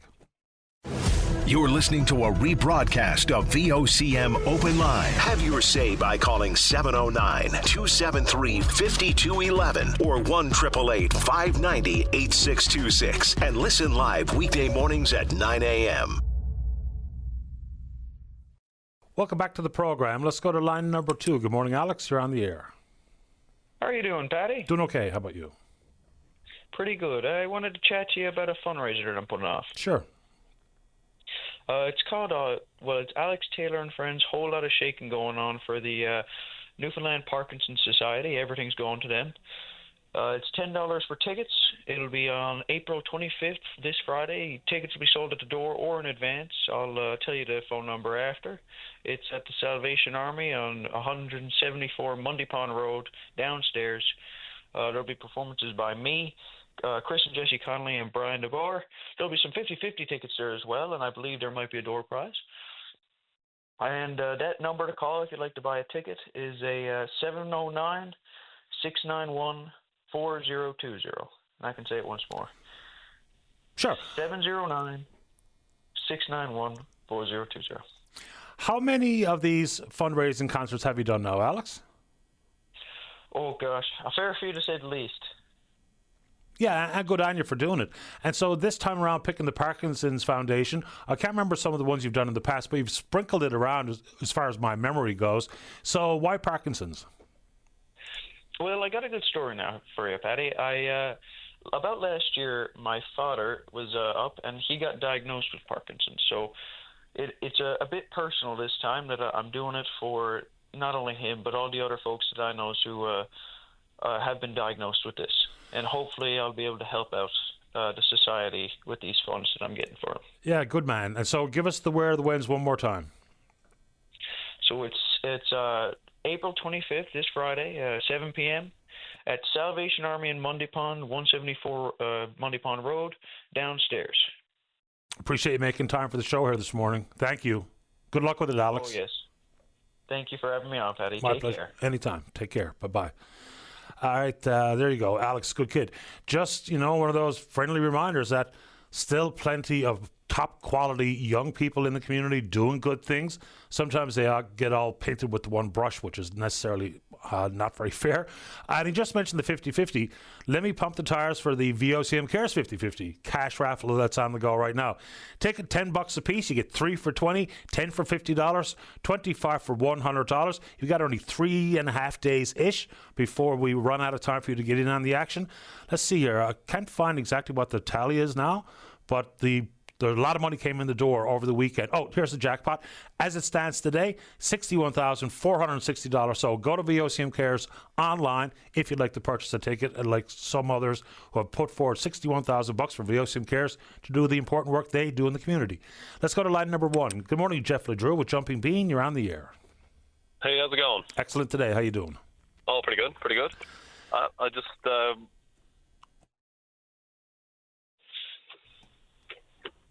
Ready? Yes, sir. Let's go. Okay. Sorry, I was just giving you a ring about the price of coffee. I was just talking to your partner there on the pickup lines there. He was just asking to give you some justification or sort of understanding of what's happening with the coffee market. Yeah, because we're not growing coffee beans here. And I don't think they're growing much of any in the United States. So we basically got a pass through. The Americans are middlemen. And so all of a sudden that also gets a tariff. So where are we? So basically the way it works, I think it's processing. If it's processed in the U.S., they slap tariffs on it. So like a Keurig K-Cup, if it's made and manufactured in the U.S., which is the Dr. Pepper kind of Keurig, they're all mainly manufactured in the U.S. So if they're packaged and processed in the U.S., it'll slap a tariff on it. So it's actually pretty good news, to be honest with you, for me, because all those products are actually tariffed and against my product, which is not tariffed. So I can direct source from the country and still be competitive, I guess, or even better than competitive. So we've just got some good news. We're getting back in Costco as of May 5th-ish. And so that, like I said, it actually provides us a bit of imbalance, to be honest with you. They give us a bit of competitive edge. So we're hoping it'll actually help the cause. Now, the commodity itself is still trading really high. So pricing-wise, consumers may consider it tariffs, but it's actually not tariffs. It's actually the commodity and how it's traded on the C market in the futures market, right? So Is it common practice to go right to the source to procure like you are versus the flow through? Because it happens with a lot of products here. Like if I go to the grocery store this afternoon and want to get an avocado that was grown in Mexico, I'm probably paying an American tariff on some of these products too. So, and I mean, they're not growing them there and they're not growing a mango there, but all of a sudden tariffs have been imposed on those things. So is that commonplace to sole source? No, it's country of origin, so you won't get dinked on an avocado if it goes through like that. So you're actually, the tariff is they won't tariff if it comes through Mexico and passes through the U.S. You're actually not getting tariffed on. It's actually done by country of origin. So, and most of our stuff will actually come in through the St. Lawrence River in a container and actually get stocked to Montreal. So it's like there is big green warehouses in Ontario that stock 90% of the coffee for all the roasters in the country. People source from those and then develop their own products based on blends or roast style or just the overall. Even a lot of it's to do with brand. I mean, people might not even consider it to be. They might have similar products. It might be just brand associated. And then on top of that, values like what we do. We've always been sustainable, so we do fair trade, organic, and then we tried to do the low carbon footprint with some technology we did here locally, right? What was the status of coffee in what was the renegotiated free trade agreement between the three countries? Was it exempt? Yeah, it was always exempt. So like, there's no, there's never anything on coffee from the last deal. It's just basically, they could process it down there and sell it here. The bigger the production facility you got, the better the economies of scale are, right? So the bigger the roaster is, it just takes less manpower, less bodies to package it. They got a lot of packaging machines. A lot of our stuff is still hand bombed, so we got actual manufacturing jobs. I try to get this point across every time. Like we're literally made in Mount Pearl. Just tearing open a bag of coffee and brewing it is not making coffee. We import that product, process it. Boys are packaging there today, roasting, and then we put it out to the stores and retailers, right? Give us an idea of the trend in the price of coffee beans, because we've seen it when it comes to like cocoa beans, what that's meant for the chocolate industry. What about coffee? Basically, $20 a pound is going to be the marching orders, going forward. I know it's been, when I first started in Sobeys, I think it was $11.99 a pound.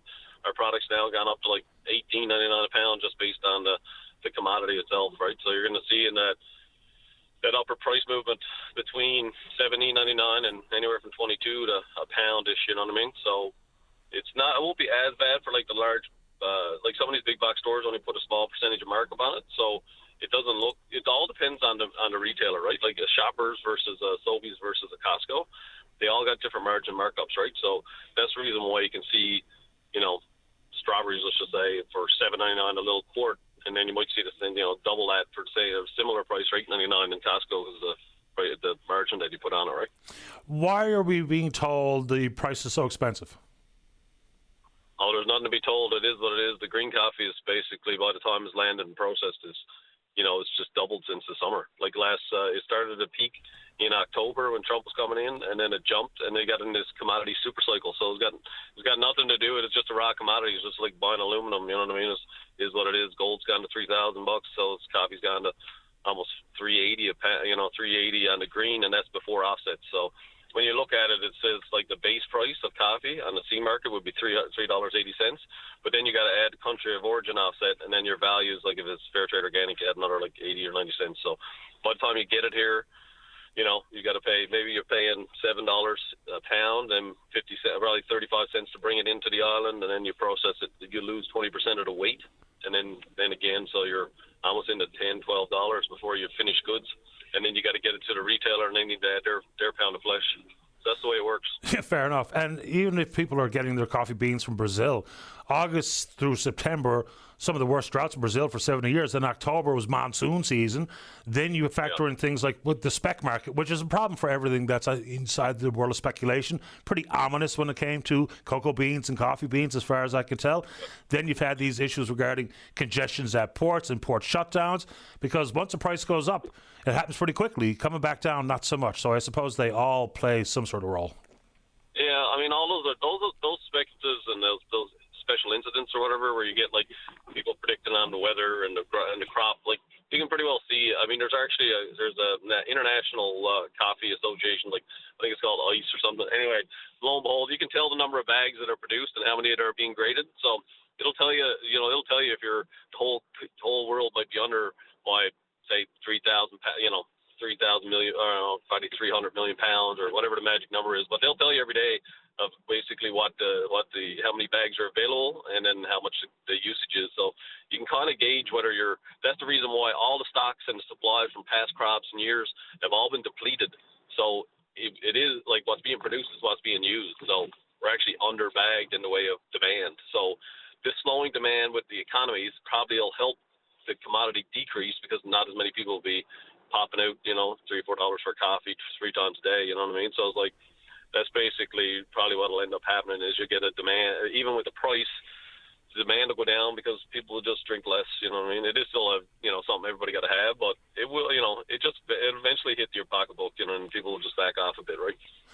Nature of the beast. We're all price sensitive these days, maybe more so now than ever. Jeff, appreciate your time. Anything else before we go? Nope. Just like I said, if we're selling to for the offices, a little pitch here. We sell to the offices, buy local, made in Millpearl, buy from your neighbour. That kind of piece. So that's it. Just keep up getting the message out, Paddy. Fair ball, Jeff. Appreciate your time. Cheers. Take care. Bye-bye. Let's take a break. Don't go away. Welcome back to the show. Let's go to line number 2. Colin, you're on the air. Good morning, Mr. Daly. How are you this morning? Not too bad. How about you? Good, thanks. Good. Just wanted to make some comments about the upcoming election, federal election. Sure, go ahead. And, it's a constitutional right in this country that all citizens 18 years of age or older have a right to vote. It's in our charter. It's put in there for a reason.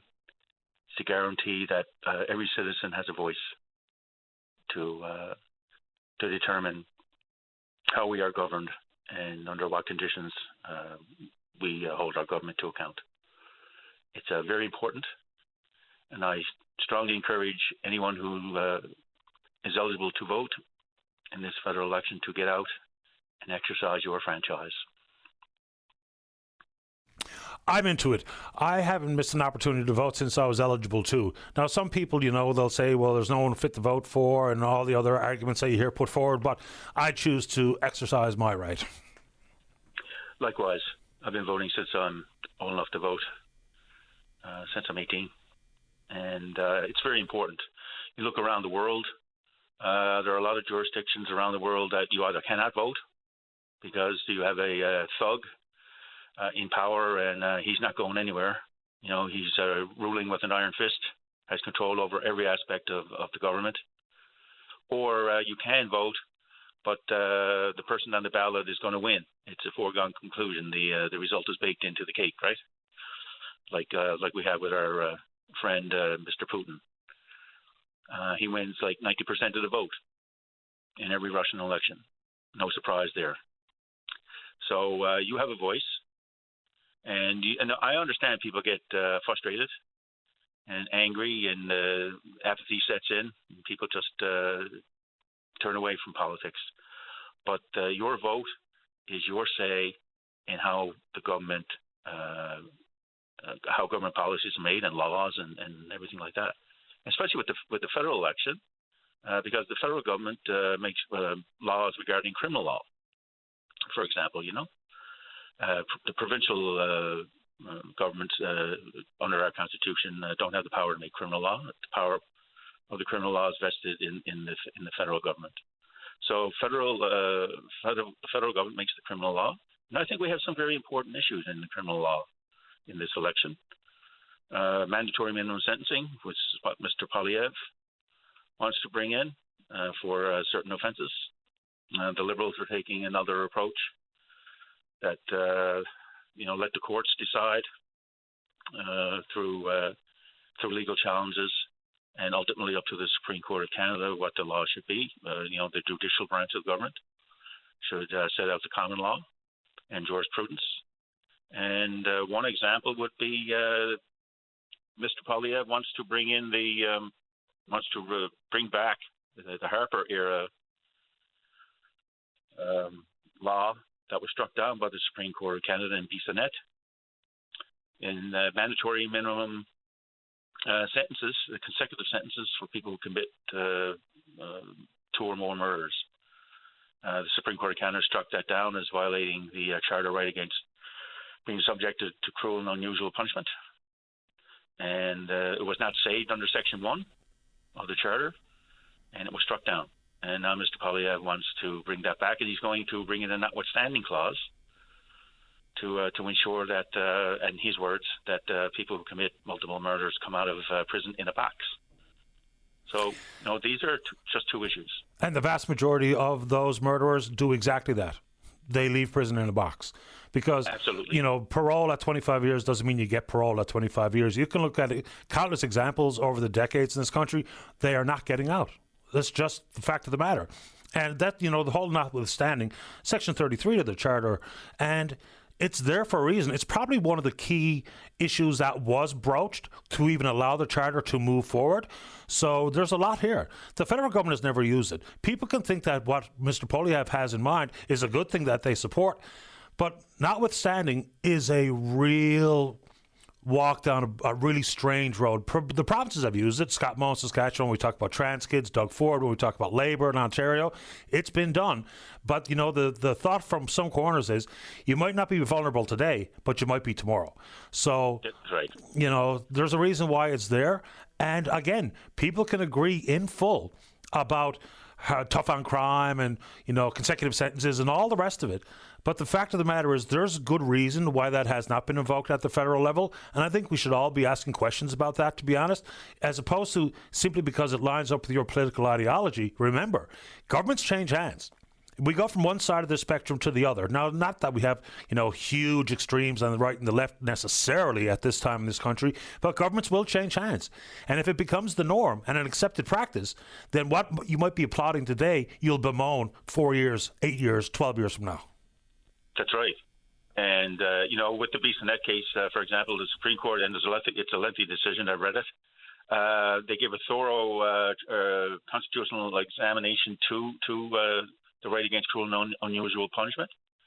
They said that the law at the time, under the Harper government, was violated that particular right against cruel and unusual punishment. But that's not enough under our law. If it violates the right, then they have to move on to Section 1, which is the Oakes test, which is it is a justified infringement. See? So, and the Supreme Court said, no, it's not a justified infringement.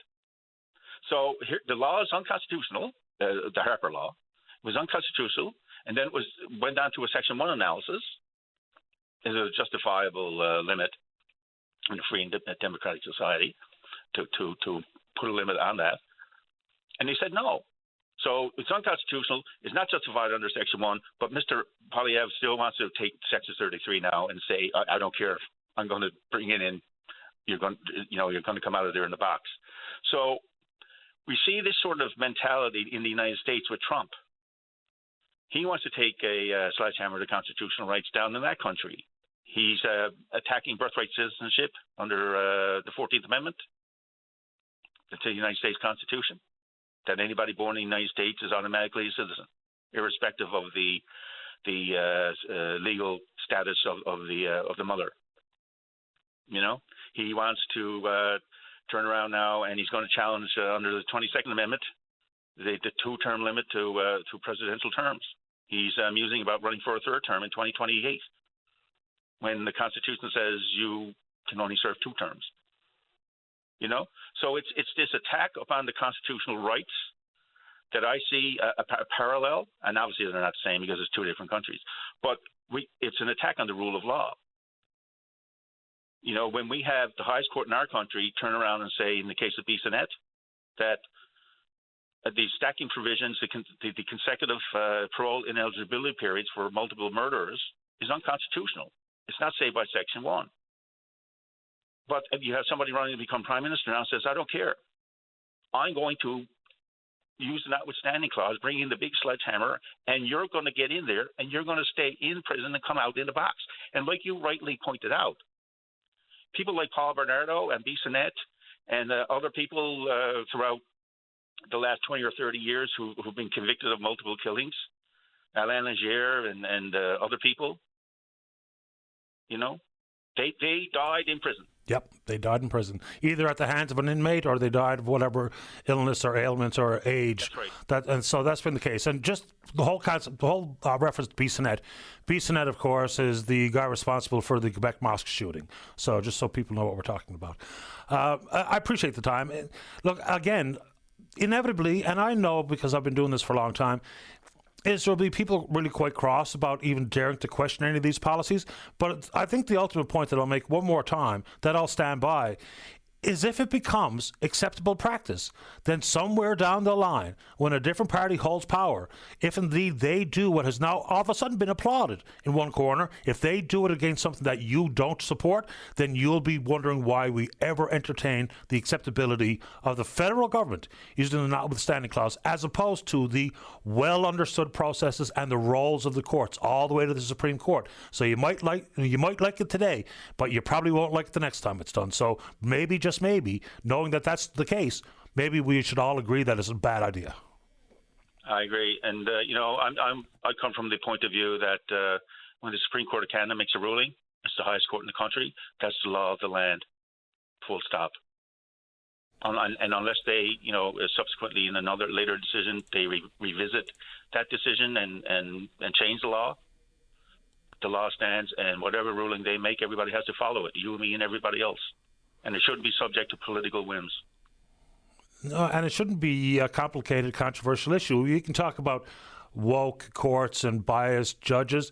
It might indeed be the case with some countries, including the United States. I don't think there's any real clear examples of it here in this country, to the extent with which we see things anywhere else. And you mentioned Putin and the definitely rigged elections in Russia. A couple of teenagers got sentenced to 3 years in prison this morning, because they said they disagreed with war. In a classroom, their teacher ratted them out. They're going to prison for 3 years. Oh, my.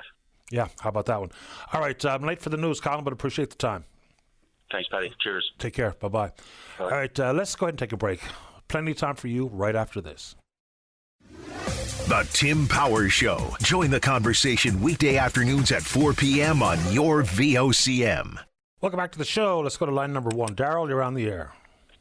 Oh, hi, Paddy. How you doing today? Great today. How about you? Oh, I'm doing good. Better than the weather, anyhow. Yeah, it must be nasty out your way. I've got a young fella that's about to hit the highway at some point. What are the conditions like right now? It's not very good here now. It's like I don't know how to describe it. 0 degrees. It's like a sloppy snow, and I wouldn't drive on the highways at this point in time now. To me, this is worse than if you just had snow alone, but you got a combination like the rain, snow mix and I wouldn't recommend it if possible. If you could avoid it, I would. Fair enough. That's the travel advisory coming. Yeah, and I've seen the plows on the road there about going to the highway by the hospital that way probably about 45 minutes ago, but I'm not sure what it's like there now. But I would stay off the roads until it cleared up personally. Fair enough. But, yeah. Okay, Paddy, what I'm calling about today, I'm calling about the ambulance service. And just about over a month ago, I had a family member or a brother-in-law. They had to call the ambulance for him. And they called 3 times. And every time they called, that they said there was an ambulance on the way. So 65 minutes later, it got to the point that they had to get him aboard the vehicle truck and get him into the hospital, which he had to stay for about a week or so in the hospital. He was in that bad of a way. And so when they went to the hospital, the ambulance vehicles were just parked there, stationary parked there. So when they looked into it, did an investigation, even though when they called 911 said ambulance was on the way, apparently the ambulance never even got dispatched at all. And when they looked into it. And so this system is, the 911 system is severely flawed. So how do you tell someone that the ambulance is on the way, and then when he found out they weren't even dispatched, and it was right here at James Paint Memorial Hospital here in Gander, and they got the dispatch and everything here, but whatever happened, it was a very bad miscommunication. And he had to get him there by truck, and was lucky they got him in, and he spent about a week in the hospital afterwards. And so I know in the past, when I had to call it myself for a family member, when you call direct to the hospital, you got the ambulance right away in no time at all. They're to the house. So now this 911 system, and I'm hearing other stories now, is taking longer than normal. And I don't know what's happening, but I know in one case where someone called the ambulance, and what's happening with 911, when they're calling the ambulance will show up, the police will show up, the fire department will show up. So when I looked into it, they're one to ask questions. He said, what happens when you call 911? They all respond. So if you call an ambulance, you just need the ambulance, and everyone else is showing up because they're getting the call from 911 through the dispatch. You're taking away from another serious situation if need be. So their system needs to be looked at and overhauled. I mean, this is totally, the system is just totally more dysfunctional than ever, and it's supposed to be enhanced for the better. Yeah, look, I don't know how the amalgamation of all the ambulance systems is working in full. Like, I mean, and this is not about one part of the province or another, but I have an example in my personal world of just last week, and this was, I believe, in Mount Pearl. So the ambulance was called, and it didn't arrive till an hour later. And I believe it got dispatched from like CBS or something. So when we're in the major centres and things like that happen, you can only imagine what's going to be happening in places like in Gander or other more rural, remote parts of the province. I'll add one more to it, is at some point we're going to have to figure out, because not all the dispatchers will be close by where the call originates. So if we don't even have civic addresses on so many homes in smaller communities in the province, that's a problem, and we should really change that. And there's no real roadblocks in the way there. So if you call for an ambulance and, you know, it's the greenhouse with the white fence down past Nanny Jones's, that might not be good enough to relay that information to the first responder. So we should change that. Yeah, no, I agree. But not only that, right here, the family members, they're living right here in Gander. The hospital is right here in Gander, only 5 minutes away, and the dispatch is here in Gander for the 911, from what I'm told. And this is what happened. And when they got there, like I said, the ambulance was just parked there, but they weren't dispatched even though they were told. But this is something else not making sense in what you're saying, and I agree with you. I mean, if you're in Mount Pearl or if you're in St. John's, NL Health Services, you should be able to get an ambulance from NL Health Services. Why would an ambulance be dispatched, say, from Marystown or CBS, for example, whatever, to come pick up someone in St. John's? Something not right with all this. Yeah. When you look at it, you know, so it's, the time before the better, but when you had, like I said, when you had the direct line, you called the ambulance and they came almost right away. Now it's worse with the 911 system, and it's supposed to be for the better. Sure, if anything, now it's gotten worse in general for emergency when you dispatch emergency responders or whatever the case may be. So, I mean, this I like for someone to come on your show and address this and see what's going on with the glitches within the system. Like, overall, yes, 911 is a good format and it's a great idea, but if it's not working properly, then we got a severe problem. Absolutely. And, yeah. Go ahead, because we were told there's going to be, an efficiency attached to this. As to whether or not that's actually happening, it's very much like the conversation of the school board being brought directly into the Department of Education. It's like all the four regional health authorities into one entity, NL Health Services. If we're told it's going to identify redundancies, identify potential efficiencies, save us money to be reinvested in the different areas, that's good. But is it actually happening is the question, and I'm not so sure it is. And I agree with you. I don't think it is, but I always thought when you call 911, like wherever dispatch center is, like is here one Gander or wherever the case may be, I thought like it'll come up on your screen, like when you call and say come to this certain address, like say here in Gander, I thought it'll come up on your screen and it should pinpoint it. And then they should know, okay, where to get the ambulance from. That's why I always thought how it worked, but obviously it's not working that way. Yeah, it's about, I know it takes time for things to be fully amalgamated and work out the new kinks that might present themselves, but we're talking life and death here. It's one thing when you talk about the school board, even though it's obviously important, but this is a different kind of official. We'll see if we can't get some evaluation about how it's working and where some of the problems continue to exist, because obviously not ideal, to say the very least. Go ahead, I'll give you the final thoughts. Yeah, and in this case, final thoughts. In this case, they're lucky he got him to the hospital, because if it had been needed a bit longer and he had to get him they're on their own with their own private vehicle, something serious could have happened, and he spent a short stay in the hospital probably for about a week. So that was a situation that we're lucky it all worked out, and he's doing good now. But it could have went the other way as well. So we got to be more proactive than reactive, because don't wait for something to happen. Let's be proactive and try to avoid something seriously happening. And again, Patty, sorry, I didn't mean to cut you off there. No, I thought you were done. I was going to just say appreciate your time. Oh, yeah, great. And again, thank you for your time as well. And Patty, if your young fellow don't have to travel on the road today, I would stay off the road. Yeah, I just got an update. He hasn't left yet, and that's a good thing. I'm pleased to hear it. Daryl, thanks for the call. Thank you.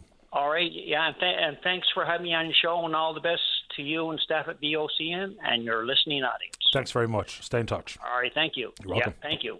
Bye. Bye-bye. All right, final break of the morning. When we come back, Ray wants to respond to what he heard from Daryl, and Tammy's there to talk a little traffic. Then maybe time for you. Don't go away. Welcome back. Let's go to line number 2. Tammy, you're on the air. Hi, Patty. How are you doing this morning? I'm okay, thank you. This afternoon. Almost. You're okay? Just okay? Just okay. Oh, okay.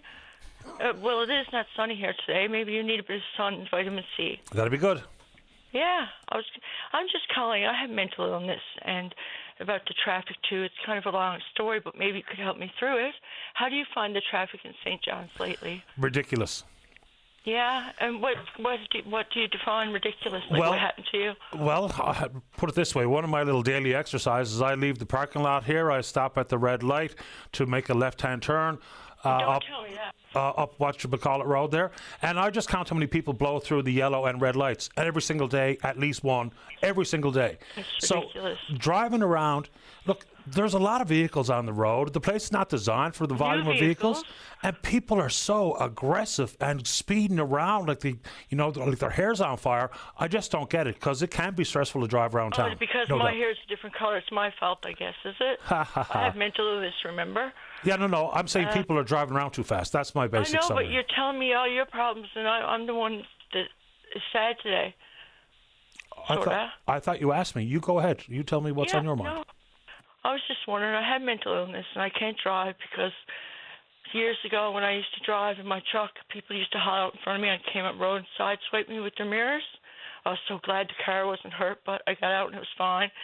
So I went home, and I just find with mental illness, I can't drive, but all these people drive like this. We go in parking lots, and the elderly, they look at me, and then they turn their head and drive towards us. I don't understand it.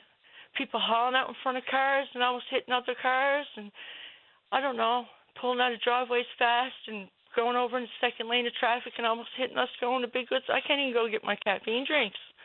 Can you imagine what would happen then? Ooh. LOL. So what do you think about that? Do you have anything happen to you like that? No, not necessarily, no. No. Okay. That's good. St. John's must be okay when you're out. I wouldn't say that. Oh, tell me then. Elaborate. Well, I'm not really sure what to say beyond what I said earlier, is that there's so many vehicles on the road and so many people are willing to go so fast and drive so There's aggressive. a lot of new vehicles to stay. There's so many new vehicles around. You never see anything or nobody drinking and driving anymore.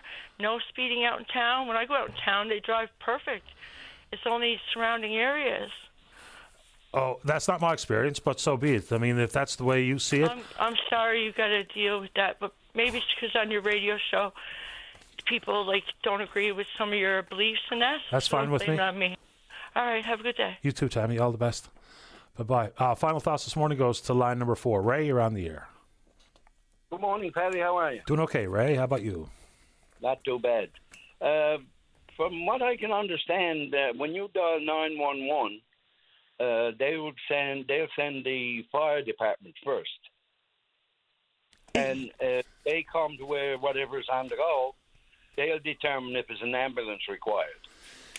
Yeah, I mean, I think that was the way it was in certain parts of the province. Like, there's a 911 dispatch here that determines what first responder is dispatched initially. But I know, like, for instance, let's just say on the West Coast, I believe in Cornerbrook for a long time, and if I'm wrong, someone set me straight, is that the 911 calls were handled by the fire department. So that's where the dispatch was, and they were working for the fire department. And so that might have been the case on the West Coast, but that was sort of the play here, is to try to amalgamate and streamline the 911 dispatch and the 911 service, because it was handled differently in different parts of the province. I think that was part of the thought process behind what we're doing here now. Okay, but as early as December, say, I'll put a hypothetical question to you. If somebody called 911 and they said a person was having a stroke, why would the 911 send the fire department? No good reason that I can think of. Even though some of the firefighters, of course, are paramedics as well. Yeah, but they're not going to put you in the fire truck and get you into the hospital. No, they're not. You're right. So I don't know why that would happen. Yeah, and does that actually happen? That actually happened because it happened to me. So someone called 911 and said, my friend or my father, my brother, whatever the case may be, we think he's having a stroke, and they sent the fire department? Yes, and the ambulance was 45 minutes afterwards. The ambulance showed up. Boy, oh boy. Yep. And so that was you, and then what was the outcome? Did you actually have a stroke? Yes. Then I called when I got out of the hospital and got straightened away. I called the dispatch, and they kind of put an investigation into it, and it's just a long story. That's unfortunate is the way Buddy put it, and I said, yeah, it is so unfortunate. With an actual fact, they sent an ambulance that the lights weren't working and the siren wasn't working. So the ambulance had to come as if you were driving up the road in your pickup. I didn't think that'd be appropriate either. And when they put me in the ambulance, like 45 minutes later, the driver, he went, instead of going where I live, he drove another 3 kilometers and he came to a light. The light was red, so he stopped in the line of traffic. And somebody in the back of the ambulance with a stroke. So there's a lot of work there that needs to be done, right? Well, sounds like it. And I don't know how they would dispatch one first responder versus another. You know, like if they know the ambulance is 45 minutes away, possibility to send a paramedic who's belonged to the fire department? I don't know, but that's an interesting one. I guess we can try to figure out exactly what that process looks like. The ambulance came from Mount Pearl to CBS, so it shouldn't have been 45 minutes. That's maybe 20-minute run, maybe. But if you were doing ambulance speed, you do it in 12, 15 minutes. Yeah, one thing I guess we can agree on is it's not working exactly like it should. And even when there's, the reference to folks working in the industry can't even say red alert anymore, that's a red flag, because the only way to know if things are working is to be able to count the number of times where you call for an ambulance and there isn't one available, which is what they call the red alert. Ray, you've had the last word. I appreciate making time for the show. Thank you, sir. You're welcome. All the best. Bye. All right, bye-bye. All right, pretty good show today. Big thanks to all hands, and we will indeed pick up this conversation again tomorrow morning right here on VOCM and Big Land FM's Open Line. On behalf of the producer, David Williams, I'm your host, Paddy Daly. Have yourself a safe, fun, happy day. We'll talk in the morning. Bye-bye. It is Ryan Seacrest here. There was a recent social media trend which consisted of flying on a plane with no music, no movies, no entertainment. But a better trend would be going to ChumbaCasino.com. It's like having a mini social casino in your pocket. Chumba Casino has over 100 online casino-style games, all absolutely free. It's the most fun you can have online and on a plane. So grab your free welcome bonus now at ChumbaCasino.com. Sponsored by Chumba Casino. No purchase necessary. VGW Group. Void where prohibited by law. 21 plus. Terms and conditions apply.